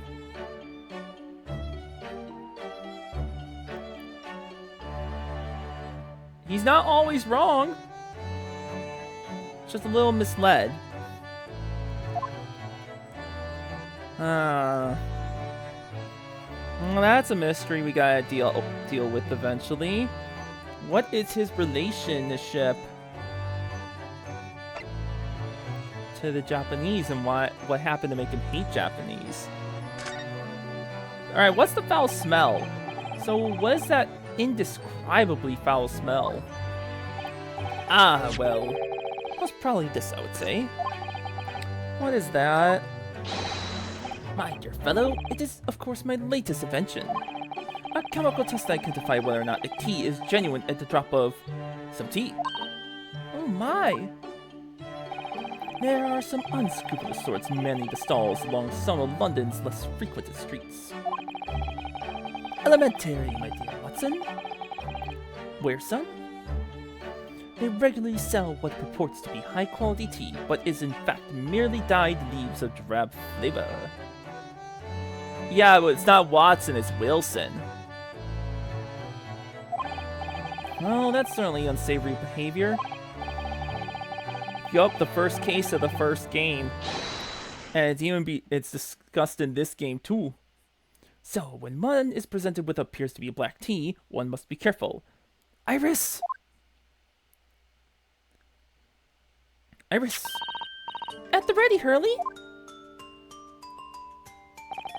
Let us add a drop of my chemical to this cup of tea here. Do you see what happens? Oh, the tea turns black. Turn completely black. Yes. What foul odor it's giving off. Indeed, the blacker the tea becomes and the more foul the odor, the better the tea is. It would appear that this cup was a particularly fine Darjeeling. That's very ingenious. But what do you do with that black liquid now? Why, dispose of it naturally. Surely you wouldn't like to drink it, would you? There does seem to be a rather obvious problem with your new invention, Mr. Sholmes. Hence why this chemical test is merely a test, my dear madam. Well, that's a successful test. Look, he actually created something, Naomi, and it worked. Right. The point is, we are entering a new era of science. In the world of criminal investigation, also. Yes, forensic science! Oh, these are such exciting times. I regularly engage in this scientific experimentation alongside my unofficial consulting detective work. The Sholmes method will be the foundation upon which modern investigation technique is based. This little tea indicant was a happy byproduct of my ongoing forensic science research. Forensic science? I suppose I should find out more about that.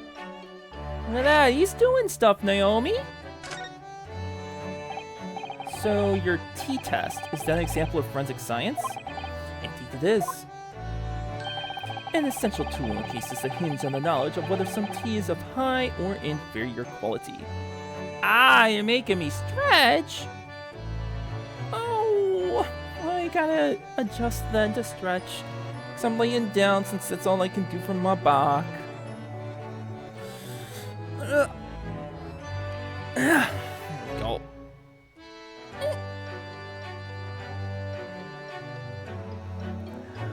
Has nothing to do with cases? Not a huge number of cases, then. Perhaps a more practical example is required. Fingerprints? Not yet accepted in our courts as evidence, I might add. Really, we are dragging our heels there. I hadn't even heard of them until recently. Which is partly why I undertake research in this field myself, of course. So you're studying fingerprints, Mr. Sholmes? There are others in that field already, and I abhor the company of inferior minds. No, what I am researching is skin prints. Oh? Skin prints, a nomenclature of my own design, as this is chemical agent that makes it possible. It instantly reveals objects touched, but without whichever person is under investigation. Brilliant, Mr. Sholmes. As long as it doesn't turn everything completely odorous and black. I assure you, my dear fellows, you will witness our forensic talents in action very soon indeed.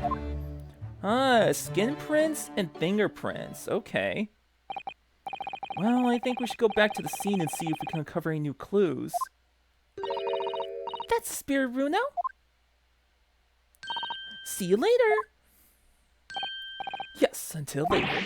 No, Mr. Sholmes, we were thinking you'd come with us. You were? Yes, of course. You said so just a moment ago. You said we witnessed your forensic talents in action. Ah, yes, I do recall saying something along those lines.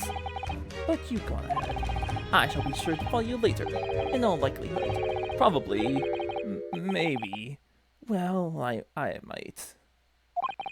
The music! And the notes. The sound.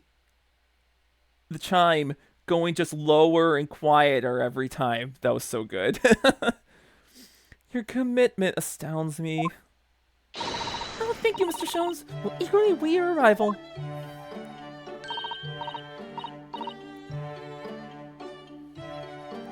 Bye-bye, Bruno. Bye, Susie.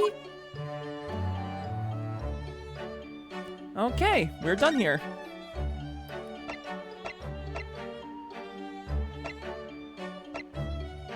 Okay, so... where do we... 50% of half the time?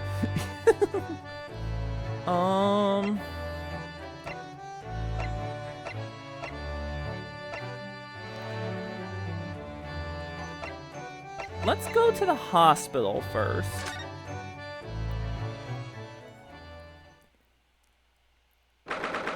Maybe Shamspeare's here?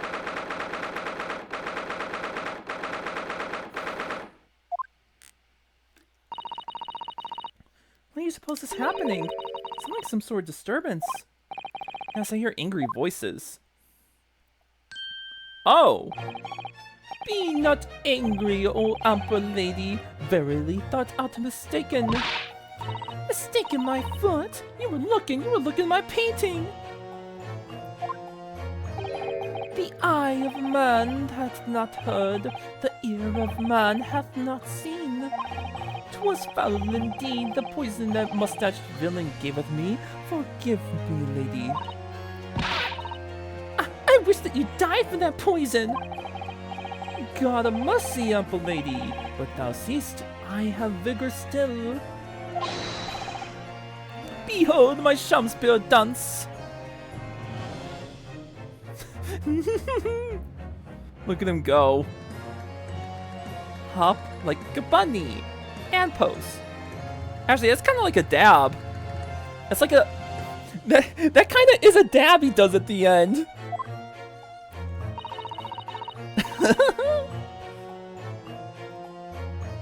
It kind of is. This looks rather ominous, doesn't it? Oh, don't look at me like that. Ah, lo, 'tis the lawyer from the land whence rises the sun. How now? What are you doing here, Mr. Shamspeare? Mary, I do believe I am turned unto another ward. He was looking, that's what he was doing. Look at my terrible work. Eastern fellow, so darkly clad. Faith, thy work in court this morning was wonderful. I do applaud thee. Oh, well, thank you. Oh, that's broken. But that doesn't mean things will go so wonderfully for you tomorrow, does it? Ooh, he dropped the Shakespeare act.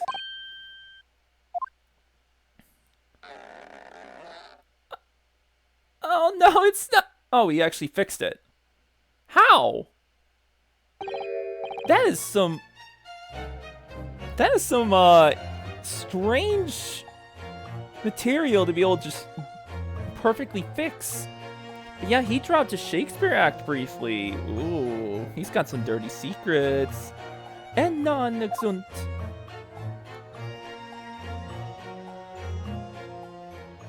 Oh, he's gone.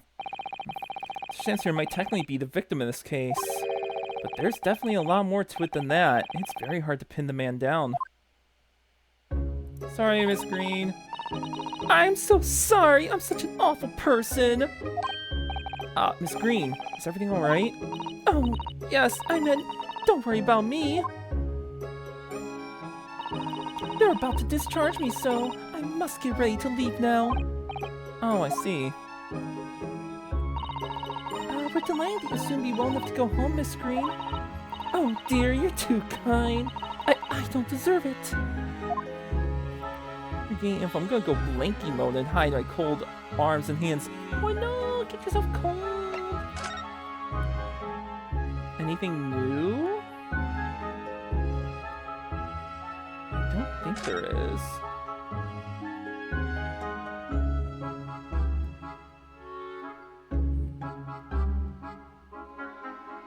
Yeah, I guess just her?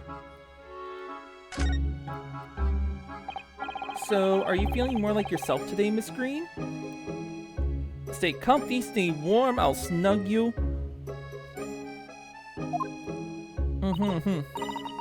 I am. Thank you. I mean, people do recover from ordeals like this, don't they? Even people like me. Well, yes, it really was an ordeal, wasn't it?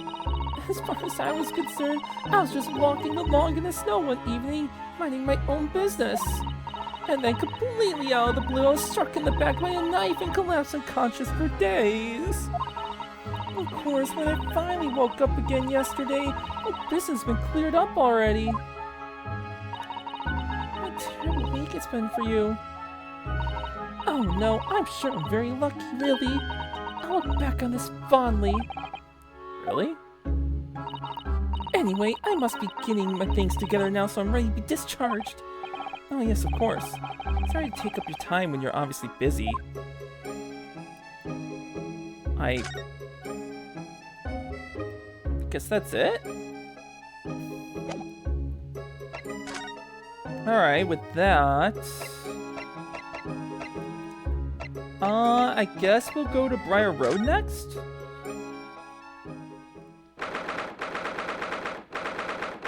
Soap is sitting outside still.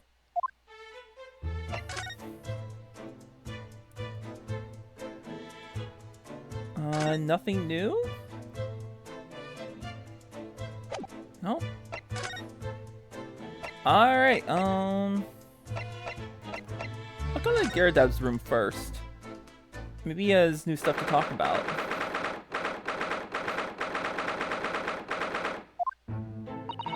Mr. Gyarados appears to be out. Oh well. Suppose we'll just have to come back again later. Oh. Got new stuff to look at. You probably shouldn't poke around in here once your Gyarados is out. Oh, never mind. Can't look at anything. Alright, prison?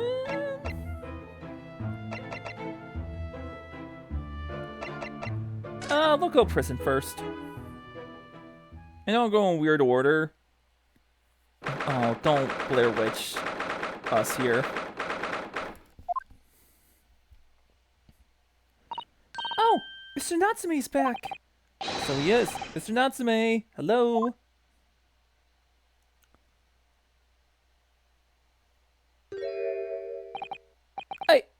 I'm a cat. Sorry? I don't know who Mr. Natsume is, or airlock shomes. I don't know about courts or trials or Old Baileys. I am a cat. That's what I am. Just a cat. Mr. Naruhodo is trying to escape from reality. Trying to? He already has, completely. So, what is your name then? As yet, I have no name. Mr. Naruhodo hasn't fully thought out his new identity yet, but he's not too late to bring him back to reality. What is this? Hello? Do you think you could open your eyes for us, Mr. Natsume?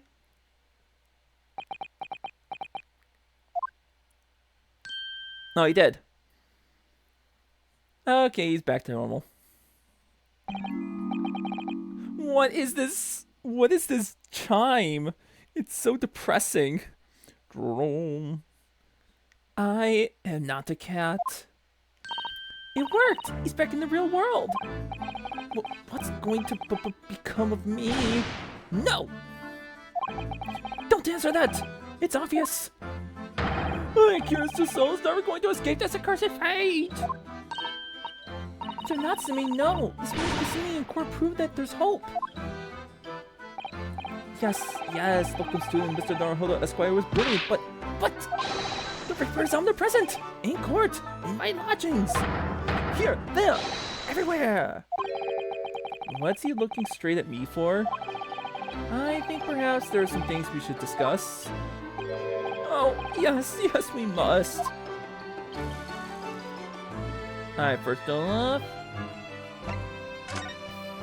this morning's trial. In my whole life, have I ever been so moved as I was today? No! Of course, if I cast my mind back, there were perhaps one or two other occasions that moved me more. But if I just block those out, then today, being in that courtroom was it was the most moving experience of my life! Local student, that's quite I love voicing him because he's so crazy. You're too kind. Sky and I found the remaining tea just as we deduced and are analyzing as we speak. There's something wrong with that tea? They will find a drop of poison in it? That's a... Saldo, Soren, Sasaki, Serenity. Tell me, did you both drink the tea at the same time that night? Oh yes, most definitely. Remember, drink tea while it's hot. We both poured it down our throats like it was a hot bath for our bellies. And at the time, we were both completely fine. As shown by the fact that he and Mr. Shakespeare then engaged in the Romeo and Juliet match. I suppose the focus of tomorrow's proceedings will be how the poison was taken by the victim then. Alright, and Mr. Shakespeare. That rotten Shakespeare? What have I ever done to him? You don't recall him taking issue with you over anything you've done recently? I've been holed up in my room, immersed in books. I don't recall anything. Anything at all! Right. What I don't understand is why you didn't let me know sooner. But you know what, Mr. Natsume?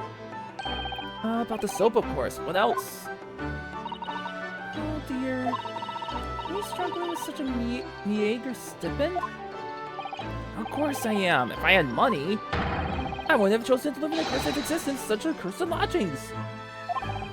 Oh yes, you said it's because the place is cursed that it's so cheap, didn't you? Exactly, especially the room that I rent. The spirit of that capital offender who lived there still haunts the place. And it's trying to kill me! Capital offender? I'd like to ask locum student Mr. Naruhodo Esquire, the next time you visit me, you bring scores of super soft soaps. Okay. Anything I can present?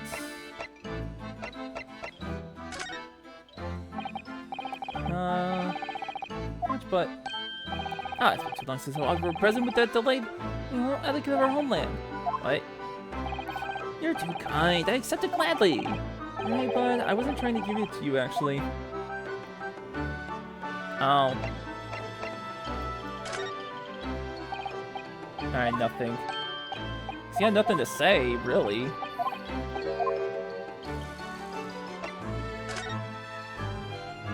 Oh, the soap! So that's me. What do you know about this? Ah, there it is! That lattery lowlife that took my neighbor's life and sent me sliding to the depths of despair. Slippery, sickly, psychotic, saboteur! You've really gone off soap, haven't you? Absolutely, I've made up my mind. The next time someone gives me soap as a present, it's... friendship, finished, firmly, forever! I don't know that we can blame soap for everything that's happened, Mr. Natsume. Okay, that did nothing, right? Yeah. But, funny dialogue. Alright, I guess all we can do is just go to Shakespeare's room and investigate. I wanted to do this last.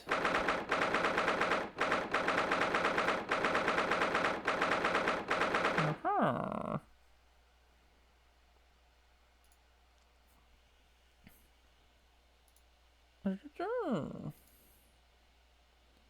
Just checking something. I've only streamed 2 hours. It feels like it's been longer.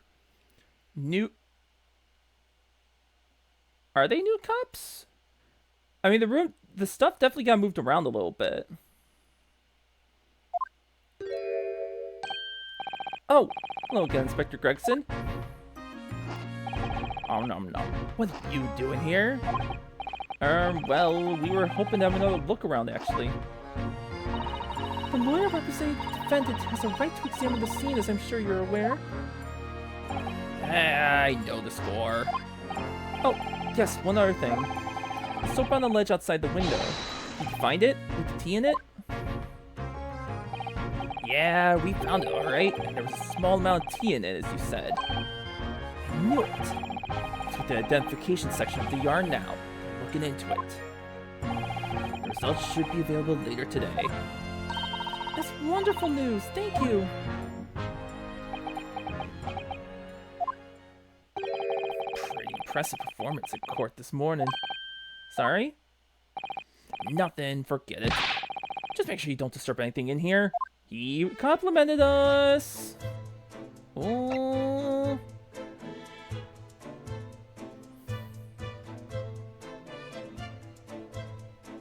Hi, Sholmes. What are you doing here?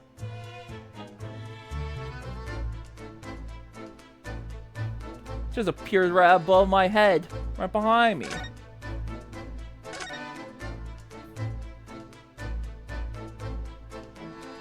Let's see if there's anything new.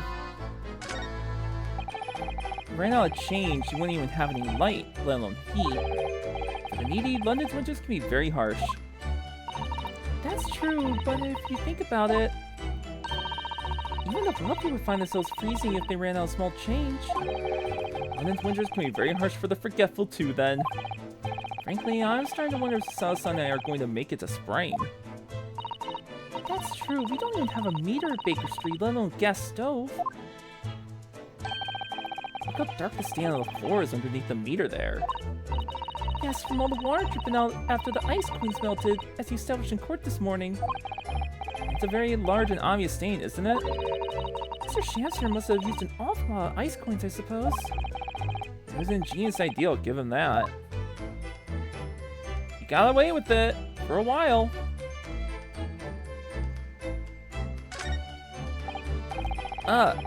The ill-fated teacups from which the two men drank on the ill-fated night.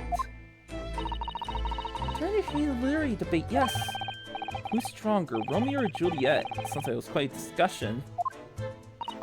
Now I think of it, I'm sure that the two lovers in the play ended their lives with poison. Oh. I didn't put that part into that. Uh-oh. That's fiction, Mr. Sato. Let's hope it stays that way. Oh. That's something. I never even thought about it. So it turns out that Mr. Chancellor wasn't eating the soap at all. That's right. The mystery of why he had it on a plate whilst holding a fork in his hand is solved. Yes, to prise this lace ice queen out of its mold. And in the process, he accidentally broke the bar of soap in two. Certainly was hard to imagine, let alone deduce. The sun never shines in this room thanks to that depressing, bricked up window. Yet, with enough determination, you can always remove the bricks to set some soap outside, can't you? That sounds like a very wise life lesson, Mr. Sato. Well, if you plan to follow a life of crime, Mr. Naruhodo. I totally am not gonna be a cheapskate and do crimes. Of course not. Of course not.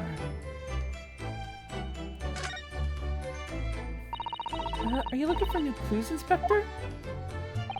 Lord Von Zeke's orders, yeah.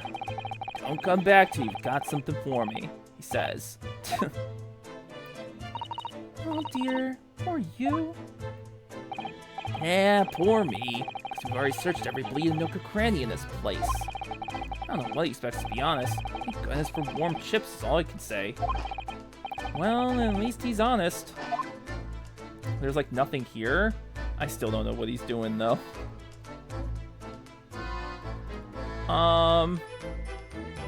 Sholmes? What are you doing? Mr. Sholmes, what are you up to over there? What a question, indeed. But to not your good self, who asked me to attend the scene? Oi! What are you doing here, Sholmes? What are you up to over there? What are you doing here? Dear me, once a great detective, one is always under scrutiny, it seems. Is now the time, Mr. Sholmes? Are you about to show us forensic talents in action as you promised? With the greatest of pleasure, my dear madam.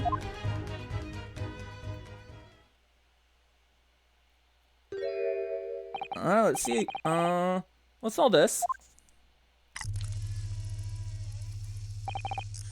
All this is precisely what you requested, Mr. Naruhodo. Sherlock Holmes' sensational skin print seeker gun. Moments ago, I took a sample from the teacup that was used by the victim. A sample from Mr. Shamsphere's cup? Each individual leaves microscopic secretions on everything he or she touches. A sample of those secretions is all I need to produce this, a refined indicator solution. I liberally spraying the room with this chemical. Everything the victim touched is instantly revealed with the aid of these goggles. Here, try them on. There, now spray the chemical ink here about and all will be revealed. Spray? How do I do that exactly? Get Wawa! I can give you Wawa. We'll press the X on the area you're interested in is all that's required, like this. What is that stuff? It's like fog. We got forensic science. Let's go. Suspension of the chemical indicators in a pressurized gas. It's the most efficient way to cover a large area. That was another invention I discovered incidentally whilst I was developing this idea. As you do. Go ahead, try it, my dear fellow. You'll learn something interesting about the victim's ruins on the night in question. Well, there's nothing to lose, I suppose. Let's explore.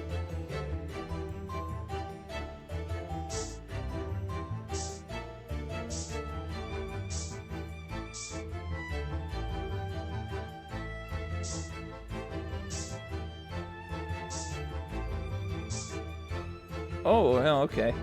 I mean...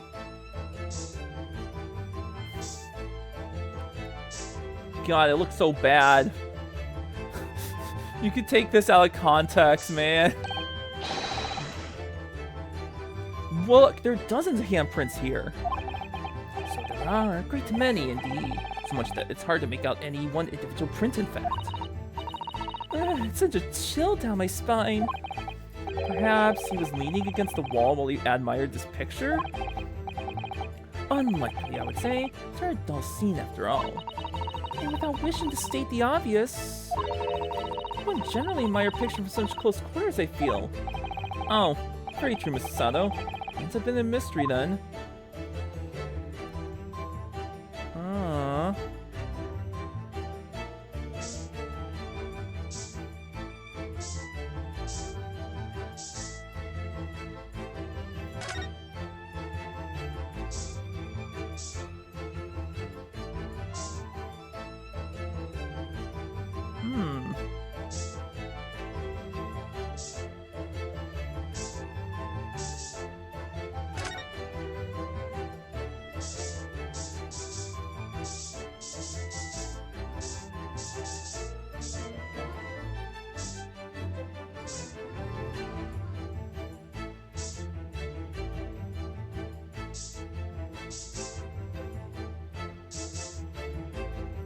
Something behind the picture? I would think so, yeah.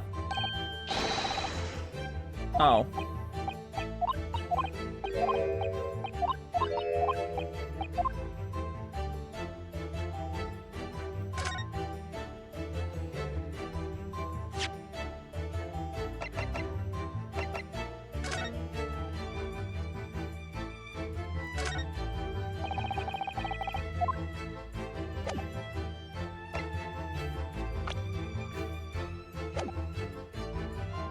Where else do I spray then?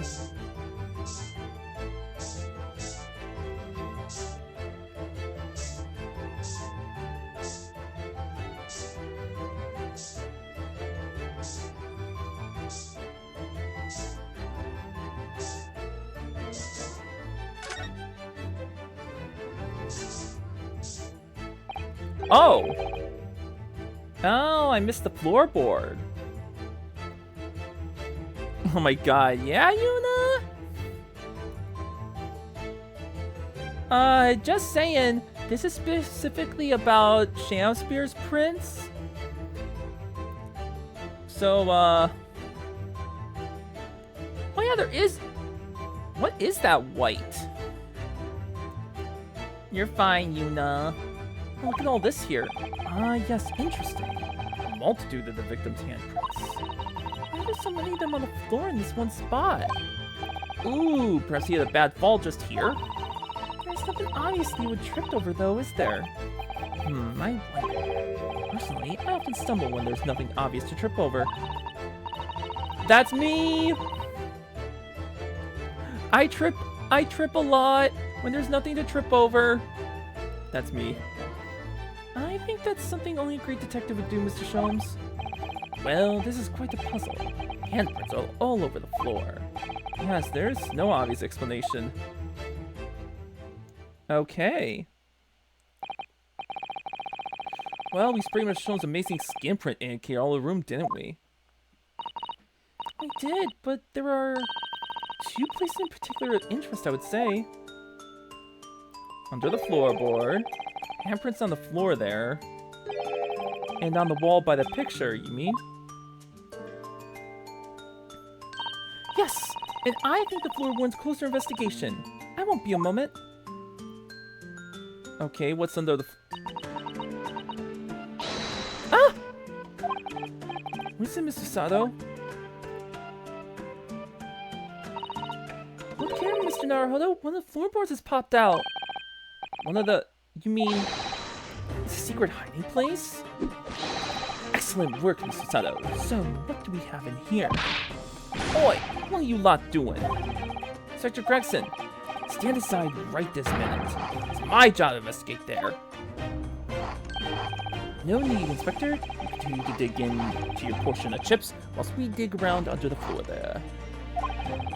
Your fancy talk's putting me off my food anyway, Sholmes. A new bit of exactly what I need.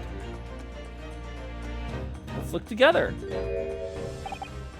Wow, a secret hiding place under the floor. My butt to bed. I will join your butt eventually. Oh, fine. It's not a hiding place you can make use of in Japan. I don't think I could lift a straw to Tommy, Matt. Oh, I know, but I never expected one of these wooden floorboards to move either. And it's got me wondering about the wall over there, too. Aren't you curious? Oh! I'll investigate once.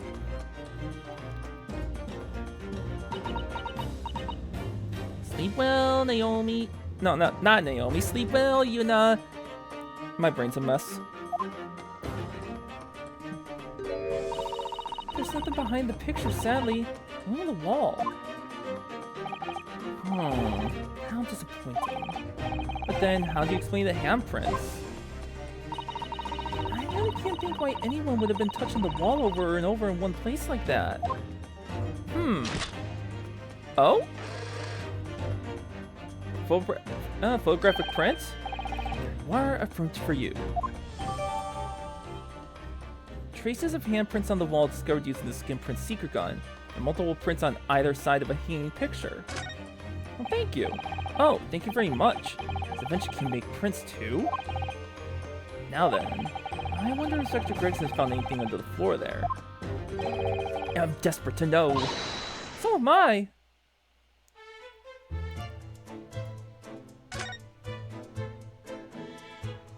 Alright, so something... For some reason, there's nothing behind the wall, so what's the point? I'd love to know if there's anything hidden underneath that floorboard there. Allow me to ask Gregson now. After all, we're well acquainted. Inspector Gregson, really, it's been too long. What is it, Sholmes? I thought perhaps you might show me what you found there, seeing as we're such good friends. We are not friends. RIP. No, I suppose not. A dismal failure. Yes, I heard. I'd kill to know what was under that floorboard.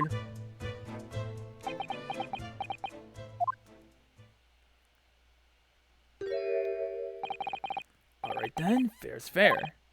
What? You did discover the hiding place after all. He tries. I suppose I should at least fill you in. Really, Inspector? Thank you. Do it quickly, my dear fellow. If there's one thing I know about this man, it's that he blows with the wind, as fickle as the weather. Oi, stop making me out to be some kind of nut. There were 3 items under the floor there. A newspaper clipping, a photographic print, and a tin box. Now, what do you want to know? Okay, 3 things. So what's the clipping? It's like this was cut out of the paper about 3 months ago. About a comic who got sick and died while he was serving time up in Manchester. How terrible. I mean, headlines down here in London as well. The bloke had been sentenced to death, you see, but nature got him first. Oh my goodness! He committed a capital offense? Oh! Didn't Natsume-san? No, Seki-san mentioned this too. Is it the same guy die here? I don't think so, Vern. Man by the name of Selden. Nasty piece of work into burglaries and murder. They say the hoard he knocked off was worth about £1,000. A hoard of treasure, you mean? Jewelry and the like. He'd hid it somewhere and no one knows where. Now he's dead. The papers loved it, of course. £1,000 lost en route to hell. Or some such was the headline. Does it not strike you, though? Why such a work would be so carefully ensconced onto the floor?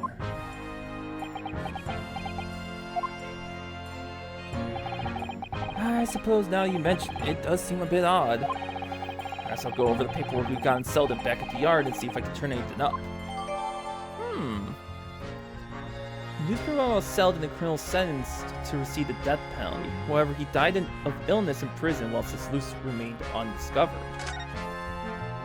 Okay, what's the photographic print?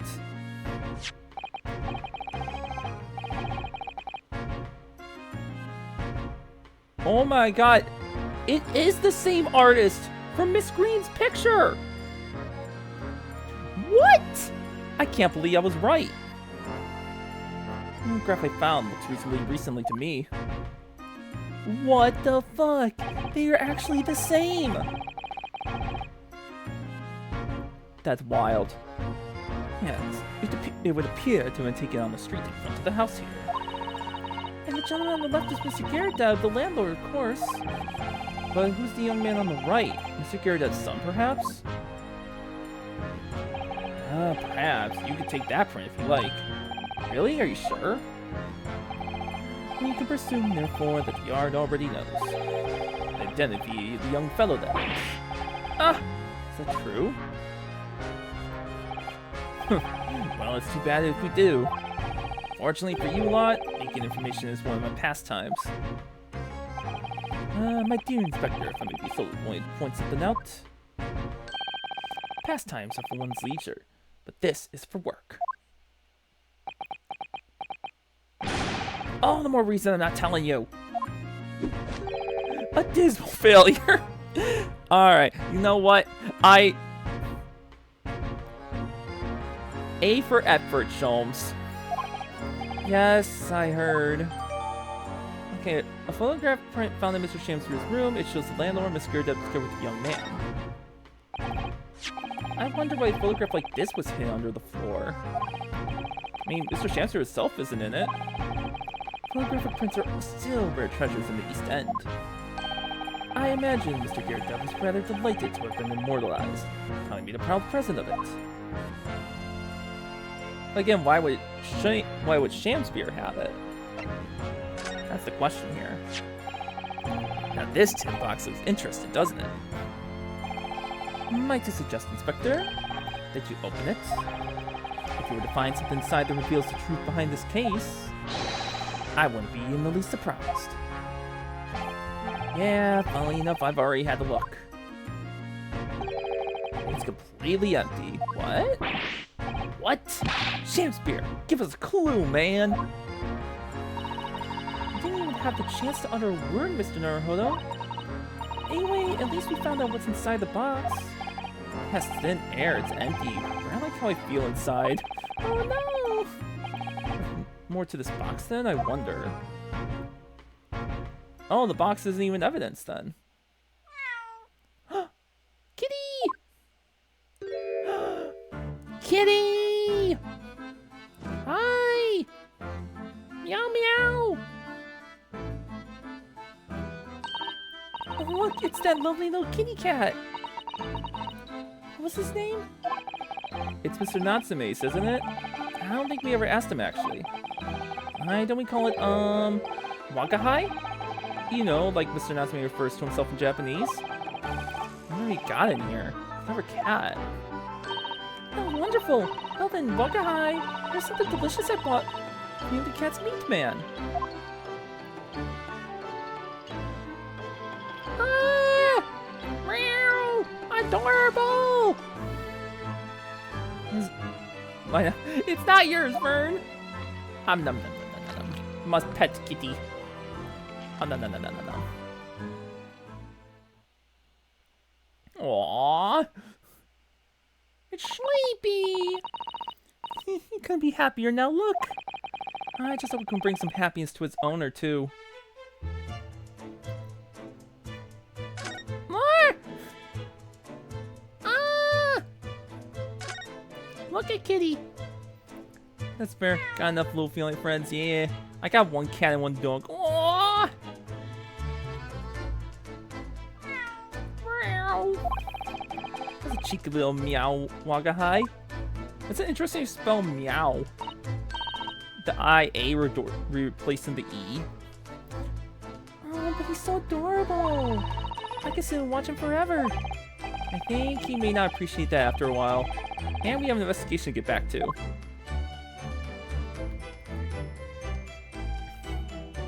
I guess that's it. A solid gray cat named Celine and two striped brothers named Theo and Nani. I only have one cat named Spike and a dog named Roxy. And the cat's a girl despite having a boy's name with Spike because we were told Spike was originally a boy, but it turns out to be a girl, so names were incorrect. So I want to take a look.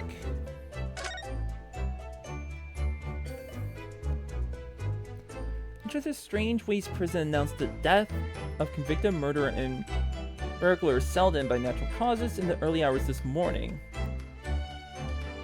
Prickly personality? I guess kinda? She hates being in my room for some reason.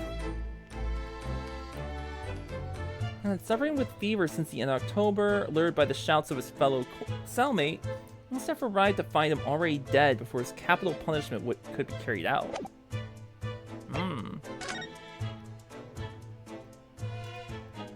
Yeah, he's an artist right here. So the Greens are involved in this case, it seems.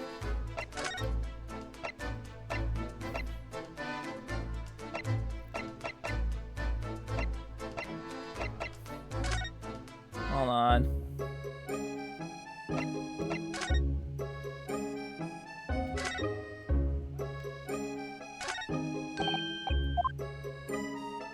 Yeah, see, it's the same person.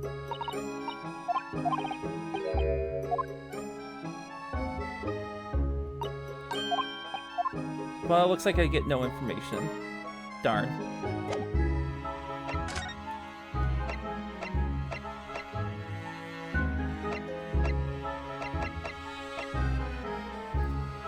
Hello, main coon kitten named Willow. I guess I'll go talk to Natsume.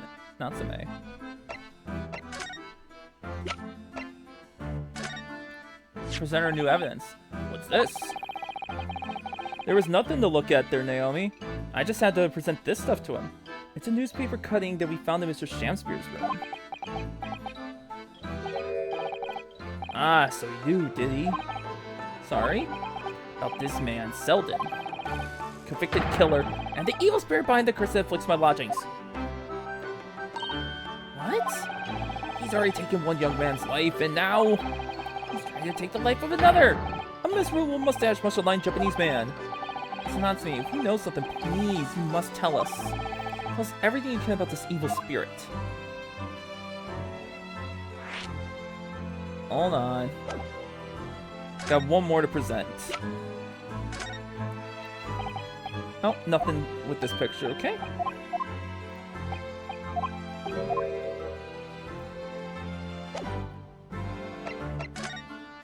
Alright, so talk about Selden for me. The truth is, I didn't know the details myself until very recently. That Selden man was arrested about a year ago now. And at the time, he was hiding out in lodgings at Mr. Garadeb's house. What? He lived where you do now? That's right, yes, exactly where I live now. In my very room. Partners with Sham? Ooh, maybe? Oh my, your room was previously occupied by a criminal found guilty of a capital offense? I don't know. Before his sentence could be carried out, he died in prison. That was 3 months ago now. And that's when it started. The curse. What really is this curse you keep mentioning, Mr. Natsume? It's already caused one death a few months after the criminal passed away in prison. A man died in the room. The man who rented it after Selden, in fact. The poor lodger, he was found dead in mysterious circumstances. The room was locked from the inside. Oh, locked from the inside? Exactly like we're dealing with now. So that's the convict's curse, is it? There's a lot of mystery surrounding Sham. So I don't know. Yes, well, that was the start of it. Alright, talk about the curse. Do you have any idea how the lodger before you passed away, Mr. Natsume? The official cause of death was asphyxia. When they discovered the body, the room was full of gas.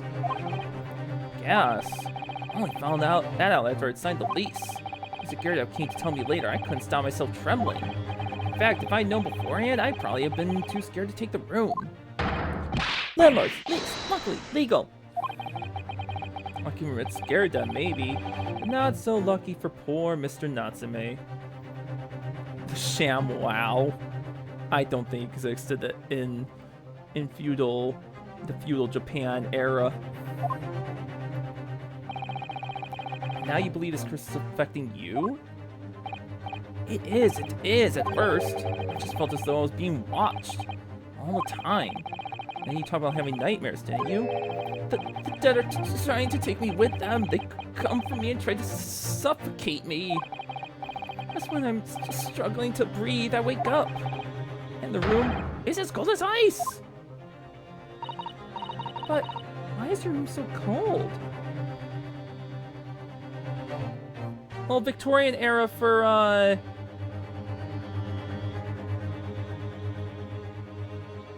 Is it Victorian era for Great Britain? But it's not Victorian era for Japan, right?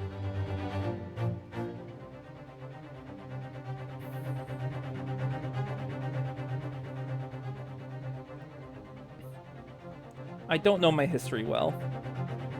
Except for when I ancillary butts with this guy. Yeah. I like voicing him because he's crazy. Why is your room so cold? London bright winters are too cold to bear without any heating on overnight.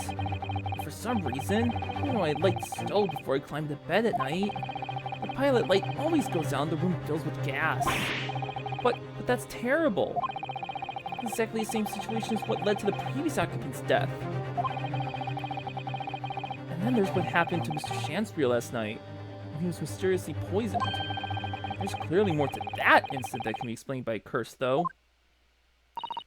Whatever can be the cause of all these strange happenings in Mr. Garadeb's rooms?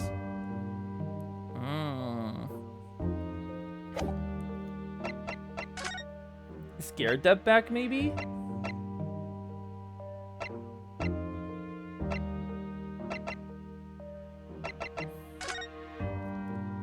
Yeah.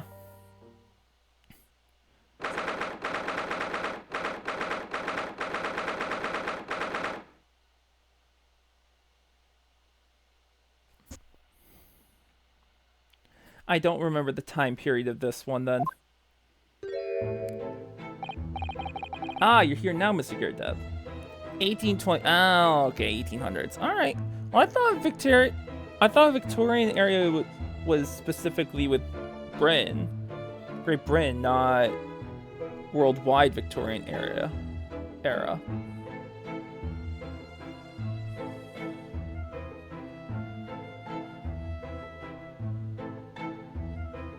I'm doing big think.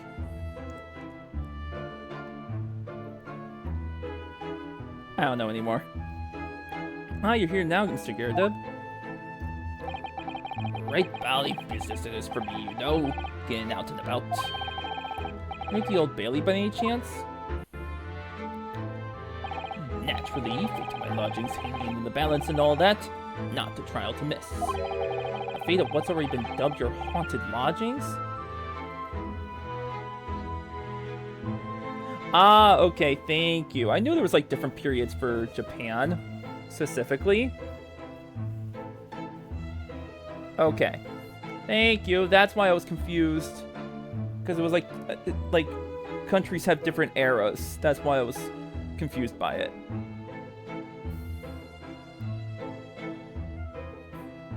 It's already been dubbed your haunted lodgings, yes. Of course, the place has caused quite a stir around the capital on more than one occasion already. And is the old haunted lodgings or some such?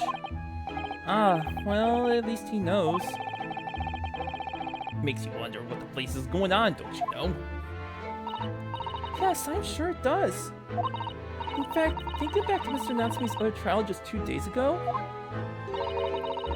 you were at the Old Bailey then as well, weren't you? Testifying with your wife about what happened.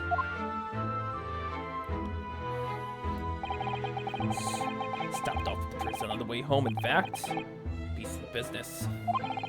I see.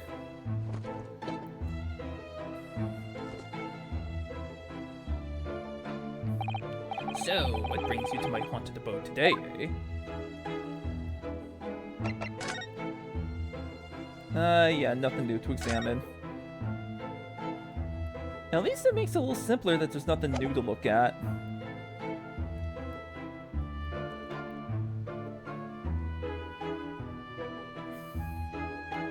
I don't know what that quote's from. Okay, lodgings and lodgers. Some fishy fellow from the far east and a failed actor, chap of questionable character, eh? Yes, the house does seem to become something of a magnet for rum fellows of late. Thanks to that folly curse. Convict's curse, you mean? Ah, I heard the stories, have you? Rotten scoundrel is arrested here, then the next chap in the room goes and keels over. Oh. Okay, I forgot about that episode, Vern. Gotcha, Naomi. Thank you. Let's got this rest here. And there was that woman who dropped dead just outside the street. Not to mention the actor yesterday. My next day? Well, can't help but get the collie wobbles, can you? When you say the woman who dropped dead outside on the street, do you mean Miss Green? Miss Green, who was stabbed by a knife, and Mr. Shamspear, who was poisoned last night, are both very much alive still. Yes, well, so is that blasted convict's curse, it seems. Personally, I should be quite content with such lodgings. A bath, a toilet, a fireplace. A fascinating history. Why? It sounds like a lap of luxury. I'm not so sure about that. Well, there's no bath or toilet included, and no fireplace either. But you do look out for your tenants, don't you? By watching the rise and fall of the flames in your gas lamps up here. Yes, never hurts to keep an eye on things. In case there are any mishaps or such like. I think you've had your mishap already, sir. That's not helpful, Mr. Sholmes. For shame. Heaven forgive me, the words just came to my lips. Oh, Crystal Palace was 1851. Okay, yeah, so this would be 51. It might be 1850. No, it's 1850 because it's winter of 1851 because 6 months from now is when the palace opens. So yeah, this is 1851. 100%. Now we know. Because this is just 6 months in the past and we know it's February. Good job, Naomi. Good research. Yup. It's a fishy fellow from the Far East and a failed actor chip. Oh wait, did I just do this one? There's no need for him, Mr. Garrideb. I thought we just did this one. That's right, Mr. Natsumi is no way fishy. He started the exact same way and that threw me off. He is undeniably peculiar, however. Is it right that he took the vacancy immediately after the previous tenant passed away? Yes, that's right. I asked the estate agent to find someone and he popped up the very same day. Never come across a chap so keen to replace with a background, as it were. I don't think it was the room's background he was keen on so much as the cheap rent, actually. So, how long did Mr. Shansbury been lodging under your roof? That failed actor chap? Let me see. Oh, of course. Yes, it's been 3 months now. Quite sure of it. Only 3 months. He's quite new here too, then.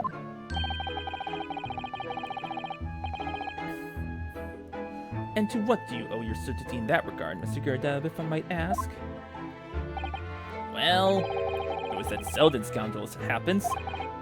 Selden, the convict, you mean? Does Selden and Shansbury have some kind of connection, then? Yeah, probably. That convict chap, Selden, passed away in the clink 3 months ago now, you see. Some melody or other. Yes, we've seen the report from the newspaper at the time. Well, it was only 3 days later that the tragedian showed his face. The actor fellow. Oh, 3 days after he died. Interesting.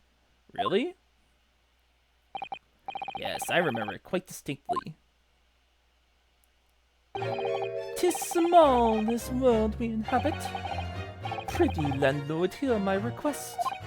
I, the humble Shamspeare, do desire to take thy room on the middle floor, offered erewhile for rent. I can't believe they teased this guy in the first game, and now he's such an important character in this one. Terribly sorry, whatnot, but that won't be possible. I already have a lodger on the middle floor. Ground floor room's vacant, though. Nothing can be made out of nothing. Let me retreat mine will unto thee. Those curls must be muffling your ears. The room on the middle floor is taken. It's ground floor or nothing. Very well, we have an accord. Glad to hear it. Welcome to Briar Road. No, we're Shamspeare dance to celebrate. Giddy up. Giddy up, I say. What I heard in court today sounds like the chap was thieving gas. And he was 3 months in arrears with the rent, too. Yes, the fellow was a bally player, all right.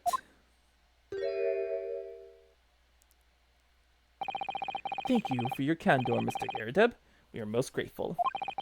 By way of appreciation, allow me to say 1 or 2 words. Give me my robe, put on my crown. I have immortal longings in me. Why, I will pose as a cat now, with the claws, for some reason. What does this even mean? I don't even know. What's happened to you? Meow, meow. Shakespeare, my dear fellow, one of his most famous lines. I wish to divulge my own learning of the subject, for I have a turn for literature too, you know. Perhaps you could turn your attention to more apt lines then? It was a bit of a random line. Alright, so... Can you show me this picture? Can you tell me about this? Can I see a look at this photograph? Is that your son who's with you there? No, not at all. He was a lodger here once. Duncan Ross. Oh, we got a name now. Duncan Ross was his name. Duncan Ross. A street photographer happened to be passing, so I asked him to take a shot. Just for kicks, really. That's cute. Is he by any chance the lodger before Mr. Natsume? Yes, that's right. Ah, the young gentleman who died in the room in mysterious circumstances. Just what Mr. Mustache was waiting for, one might say. Yes, young Duncan lived in the room at the top of the first flight of stairs before that Japanese chap. Nope, he was just an artist. Mind telling us a little more about him? The lodger's death, please, thank you. Yes, Duncan Ross. Young chap was attending art school. Had to work to pay for it, mind. Moved into the middle of the floor room about a year ago, after the criminal Selden was arrested. Young students are always on the hunt for rooms with a history behind them. A history of cheap rent, maybe, yes. I know, I need cheap rent. Then I can move out. But that's not happening anytime soon. Yes, well anyway, it was one morning about a month ago now. I hadn't quite worked out the old trick of watching the gas lamps to see what my lodgers were up to at the time. Sadly, I was rather tardy to discover what had happened. The smell of gas that alerted me, it was. Ah, yes. Synonymous with the smell of death. Called the police straight away, of course. The officer kicked the door off its hinges. Once we got inside, we all bawly collapsed. Because of the gas? Yes, the room was full of it. No air at all. Wow. Yeah, he definitely suffocated in there. Still must have gone out while the poor chap was sleeping in his bed. So Mr. Ross suffocated to death. Of course, the police gave me a sound ticking off because the gas pipes were so old and all that. I can't tell you how much it set me back to have the lot repaired all over the house. And after you had all that work done, Mr. Natsume says the same thing. The stove goes out at night while he's asleep in bed. That's the Bali curse, the Kavek's curse. I've done my duty as a landlord now. Someone's feeling defensive.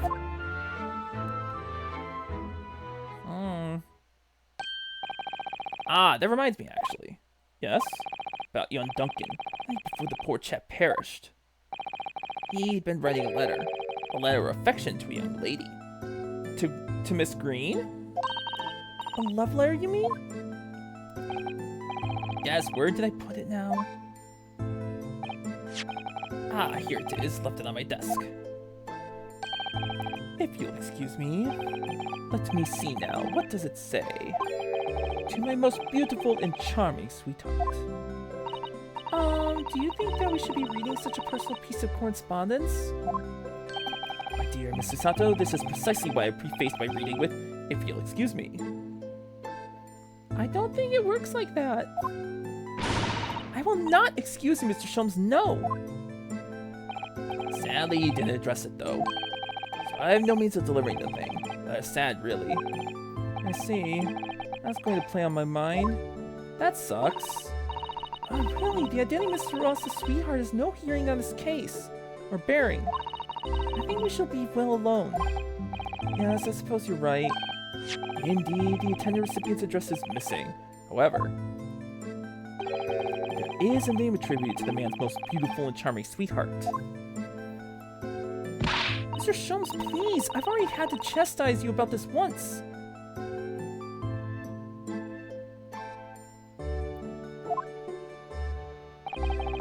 My undying love to you, my colorful darling. Olive green. Yup. Olive green? The woman was plunged into a coma after a nice plunge into her back outside this house 5 days ago. What a coincidence! That is quite a coinky-dink. And that's why she was out here, maybe.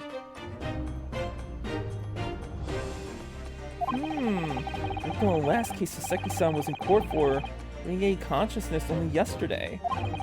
Is it just chance that her name has come up now? Could it possibly be mere coincidence? Sarah, hold on, whatever can this mean? Ooh. Ooh. Is Miss Green actually involved in this? Could it? Yeah, maybe she got revenge. Reading personal correspondences can have its merits, you see, Mr. Sato.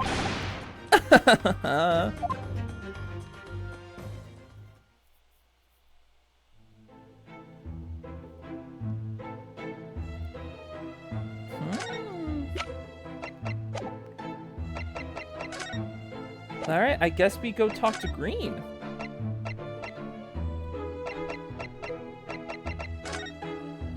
Is she even here, though? Or did she leave already?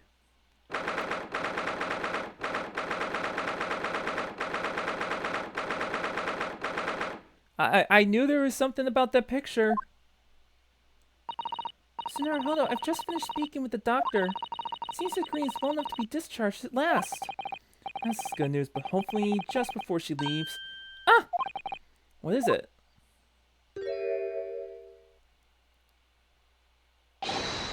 Miss Green. Oh, what's that? She clearly just hid something behind her back. Oh, Miss Green looking sus. One moment. I'll be with you in a jiffy.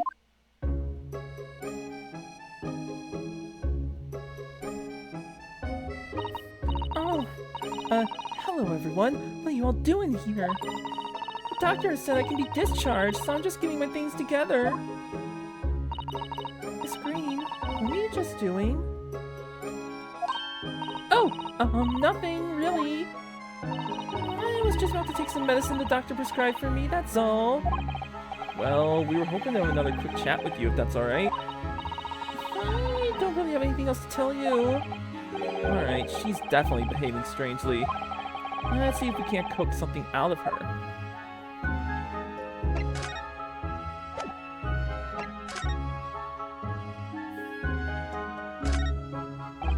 This is the car that Miss Green was looking at so intently before, isn't it? Sir Hodo, you shouldn't be peeking a young woman's private effects. Right, I should say peeking for gentlemen's effects only. You mustn't do that either. And maybe you, Mrs. Sato, shouldn't be peeking into a young man's mind either. She reads my mind so good. This is the bottle that Mr. Green was just about to drink from when we arrived.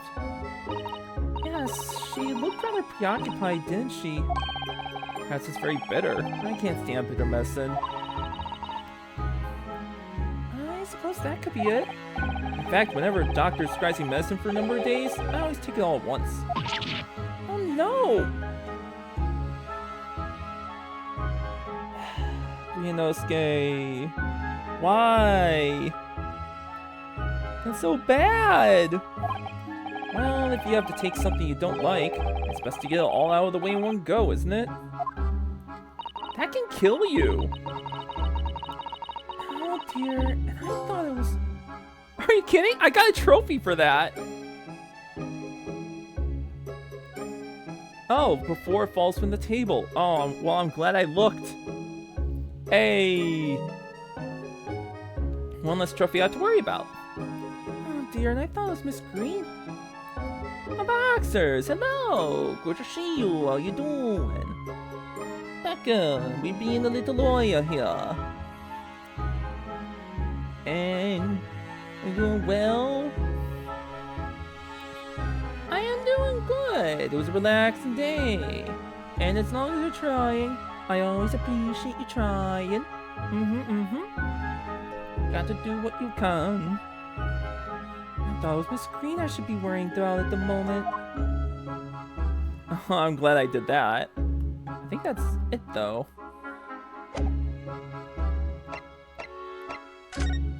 Alright, hospital discharge.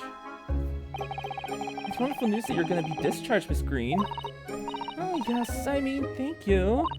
Once people are better, the hospital staff don't want them lingering and wasting space. Not people like me, anyway. My cage match with briefs? Oh. I get the joke, Naomi. So I don't think I should keep anyone waiting. I probably shouldn't stand around and chat.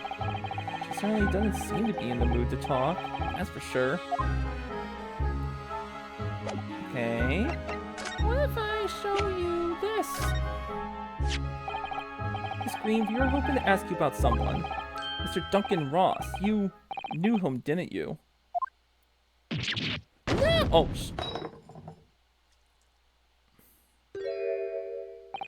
Oh no! I'm so sorry. The bottle of medicine fell down when she did. and she did. Oh, Miss Sato, are you alright?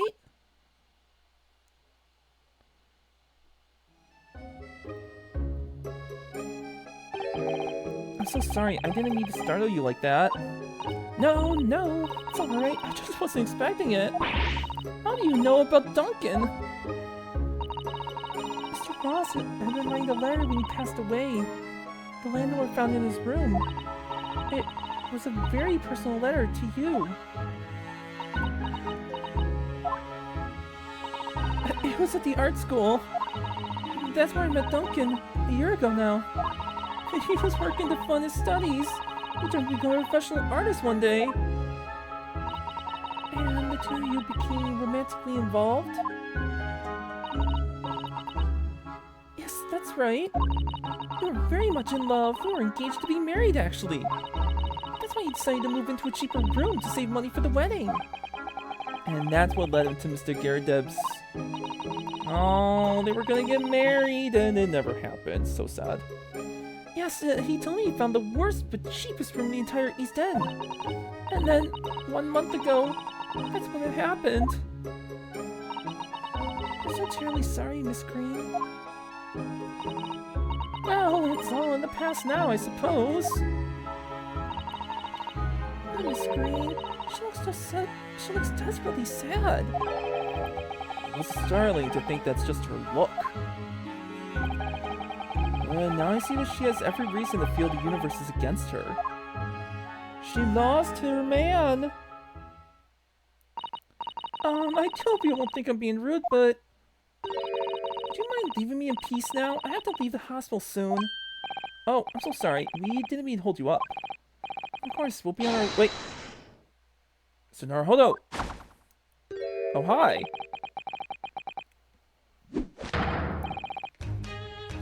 Well, this was something unexpected. Surely we're not about to leave. That's quite out of the question. What? Mr. Sholmes? I didn't realize you were here. But of course I was, my dear fellow. Watching intently from the shadows as always. Is the rat dead? Oh my god, yeah! I just noticed! Oh! Oh shit, she was gonna try to kill herself! Well, make her presence known next time. Mr. Sholmes, what's this about? I didn't even notice the rat until you mentioned it. Something which occurs to me with some regularity, Mr. Sato, is this. Why do detectives insist on such ex post facto modus operandi? Why solve a case after it's happened, instead of preventing a case before it happens? That is what sets a great detective apart. What do you mean? There is a case waiting to happen under our very noses, Mr. Naruhodo. So let us avert disaster. Let's prevent this case from ever happening. With nothing but careful observation. Alright. All the clues is set before you. Need only look, and you cannot fail to see. Miss Sholmes knew something was going to happen before it was going to happen. You can do it, Mr. Noah. I know you can. Oh. Wow. You were going to kill yourself? Definitely feels as though this card must be relevant. I mean, when we first arrived, the screen was standing within her hand in what can only be described as a very tense atmosphere. Yes, it may very well be well into what our instant Mr. Sholmes believes was about to happen here.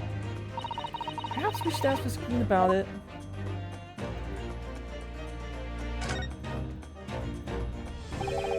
That mouse seems to be dead. Look, I didn't notice it there before, did you?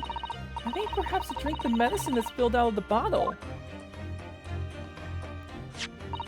But that's the bottle that Miss Green was about to drink from when we arrived. Green was actually going to kill herself. Either that...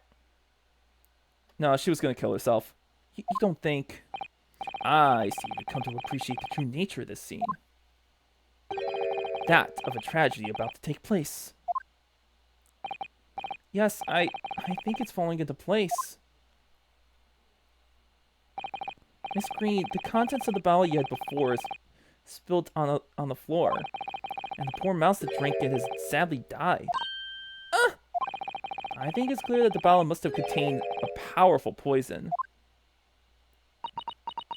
You really were gonna kill yourself. Don't worry. I will attend to the mouse presently. Yeah, at least clear the mouse out. Miss Green, were you intending to go the same way as that rodent? To take your own life? Once we left, you would have put it to your lips again, wouldn't you? And taken the poison? No! Miss Green, please talk to us.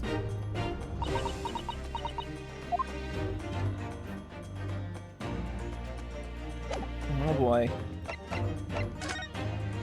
Alright. Let's talk about... Let's go suicide.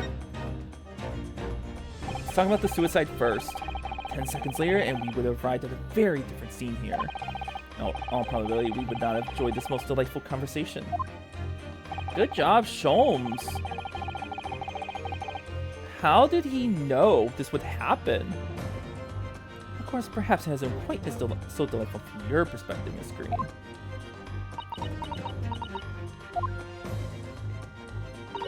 Actually, in a way, now that everything's out in the open, I feel like a weight has been lifted.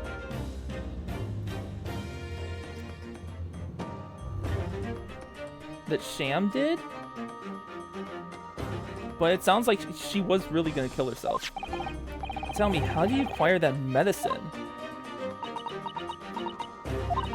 Well, with this being a hospital and all, when the doctor comes to examine me in the mornings, he always leaves the medicine cabinet open for a while, so I stuck this out when he wasn't looking. Nope, it wasn't even Sham. Miss Green just took it herself. Conspicuously lacks a label. I wonder what it contains. I'm afraid I don't really know. I thought if I drank it, it might just stop the pain somehow. Oh. Oh, that's what you mean. But, I mean, Sholmes was the one to stop us from leaving. That's the thing. If he didn't stop us from leaving, she would have killed herself. But that's terrible.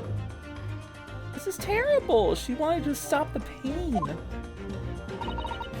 Please, Miss Green, don't talk of such things. Well, it seems clear now that it contains poison. Yes, that little mouse is proof of that. Oh no, it's all my fault. What have I done? I shall remove this to my office, Miss Green. I take it you have no objection? No, none. Alright, what about the card?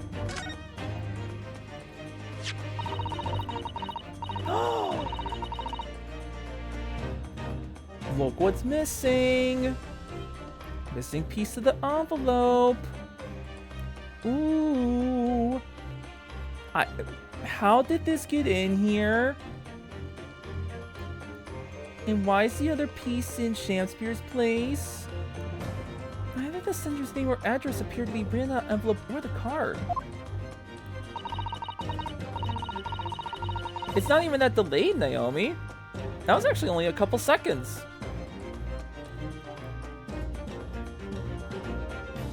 Not surprising. Surprisingly, that was only like a couple seconds delay. It arrived by post at my home the day before the incident that put me in... Day before the incident? What? I have information regarding the death of Duncan Ross. Come to the Slug and Salad on Briar Road at 5 p.m. on 17th. Don't tell anybody else about this letter or the meeting. It's a matter of utmost importance. Oh? Well, now I know why we have the map. Wait a minute. The 17th of this month? That's the day you were stabbed on Briar Road. And 5 p.m. was precisely the time where the incident occurred. Whoa, this second case has so much meaning to the first. The Slug and Salad, yes. A pub on the northern corner of Briar Road. Briar Road being the street that Mr. Gyarados' house is on. Does this mean that... Yes, I'm sure you've guessed. That day when I was struck in the back by the knife, I was actually on my way to the Slug and Salad. Goodness. So that's what you were doing on Briar Road that day. I'm sorry I didn't say anything before. Don't blame her. Well, this got complicated real fast. I think I really will have to ask you to excuse me now. I told you everything. Yes, I'm very sorry to have had to drag up such painful memories for you. No, it's fine. Miss Green. Please promise us you won't try to do anything like that again. Yeah, please don't. Yes, don't worry. Your detective friend has the bottle now anyway. Besides, I've been stabbed in the back and had a close shave with a bottle of poison, and I'm still here. I think I'm destined to see things through to the end. There you go. That's a better outlook of things. It might sound a little conceited, but, well, that's how all this made me feel. But we don't get the envelope as evidence.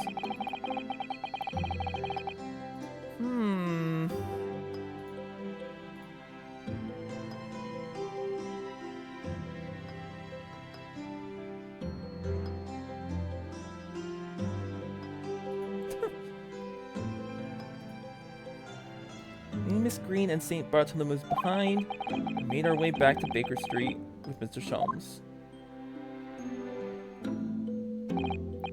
Well, it appears we've reached the end of the investigation trail for today. Yes, it's late. And Mr. Naruhodo, did you discover anything that may be of use to you in court tomorrow, do you think? Details about Mr. Shamspear, Mr. Gyarados' lodgings, the convict Selden? There are many facets to this case, and we've yet to see to the heart of it, if you ask me. That's my feeling, anyway. I can't help wondering about the results of the analysis. To Mr. Natsume's tea, you mean? Yes, would they have found strychnine in it or not? Well, I fear that either way, it will be hard to escape the grip of our friend Mr. Reaper. Oh dear. Yes, Berg von Zeeks. I wish you every success, of course. And though I was late to rise this morning, tomorrow will be a new dawn. I intend to spring from my bread to a crisp hour and tend the trial. Mr. Sholmes, you're going to come? Indeed. Whatever happens, I shall be there. Assuming my eyelids cooperate in the morning. Well, I think we've done all we can. All that's left is to remain focused and keep fighting for Mr. Natsume's cause until the very end. Hell yeah.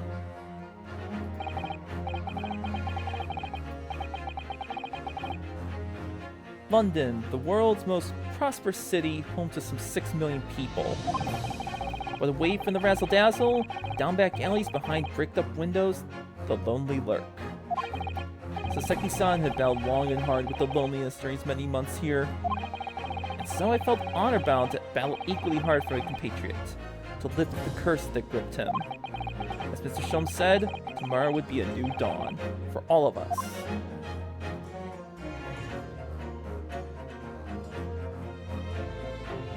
Or is it to be continued?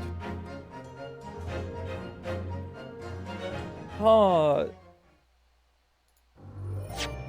think that is a proper way to end the stream. Next week, we go to trial.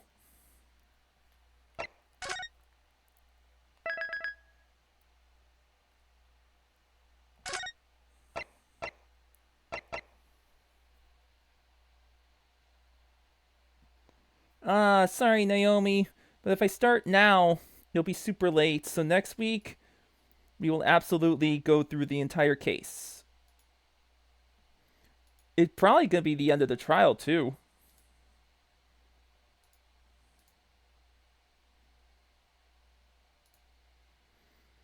So yeah, episode 2, I think we'll conclude next time. So, have to say, thanks for watching.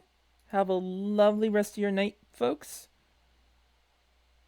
We have 3 people. Who's live? Let us find. Let me see quick.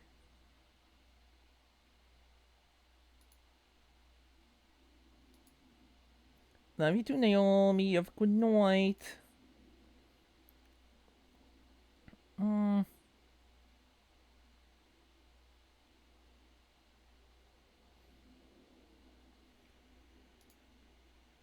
It's actually only gonna be a couple of us. I think I'll just end it here. Plus, I kind of just want to relax right after instead of worrying about another streamer.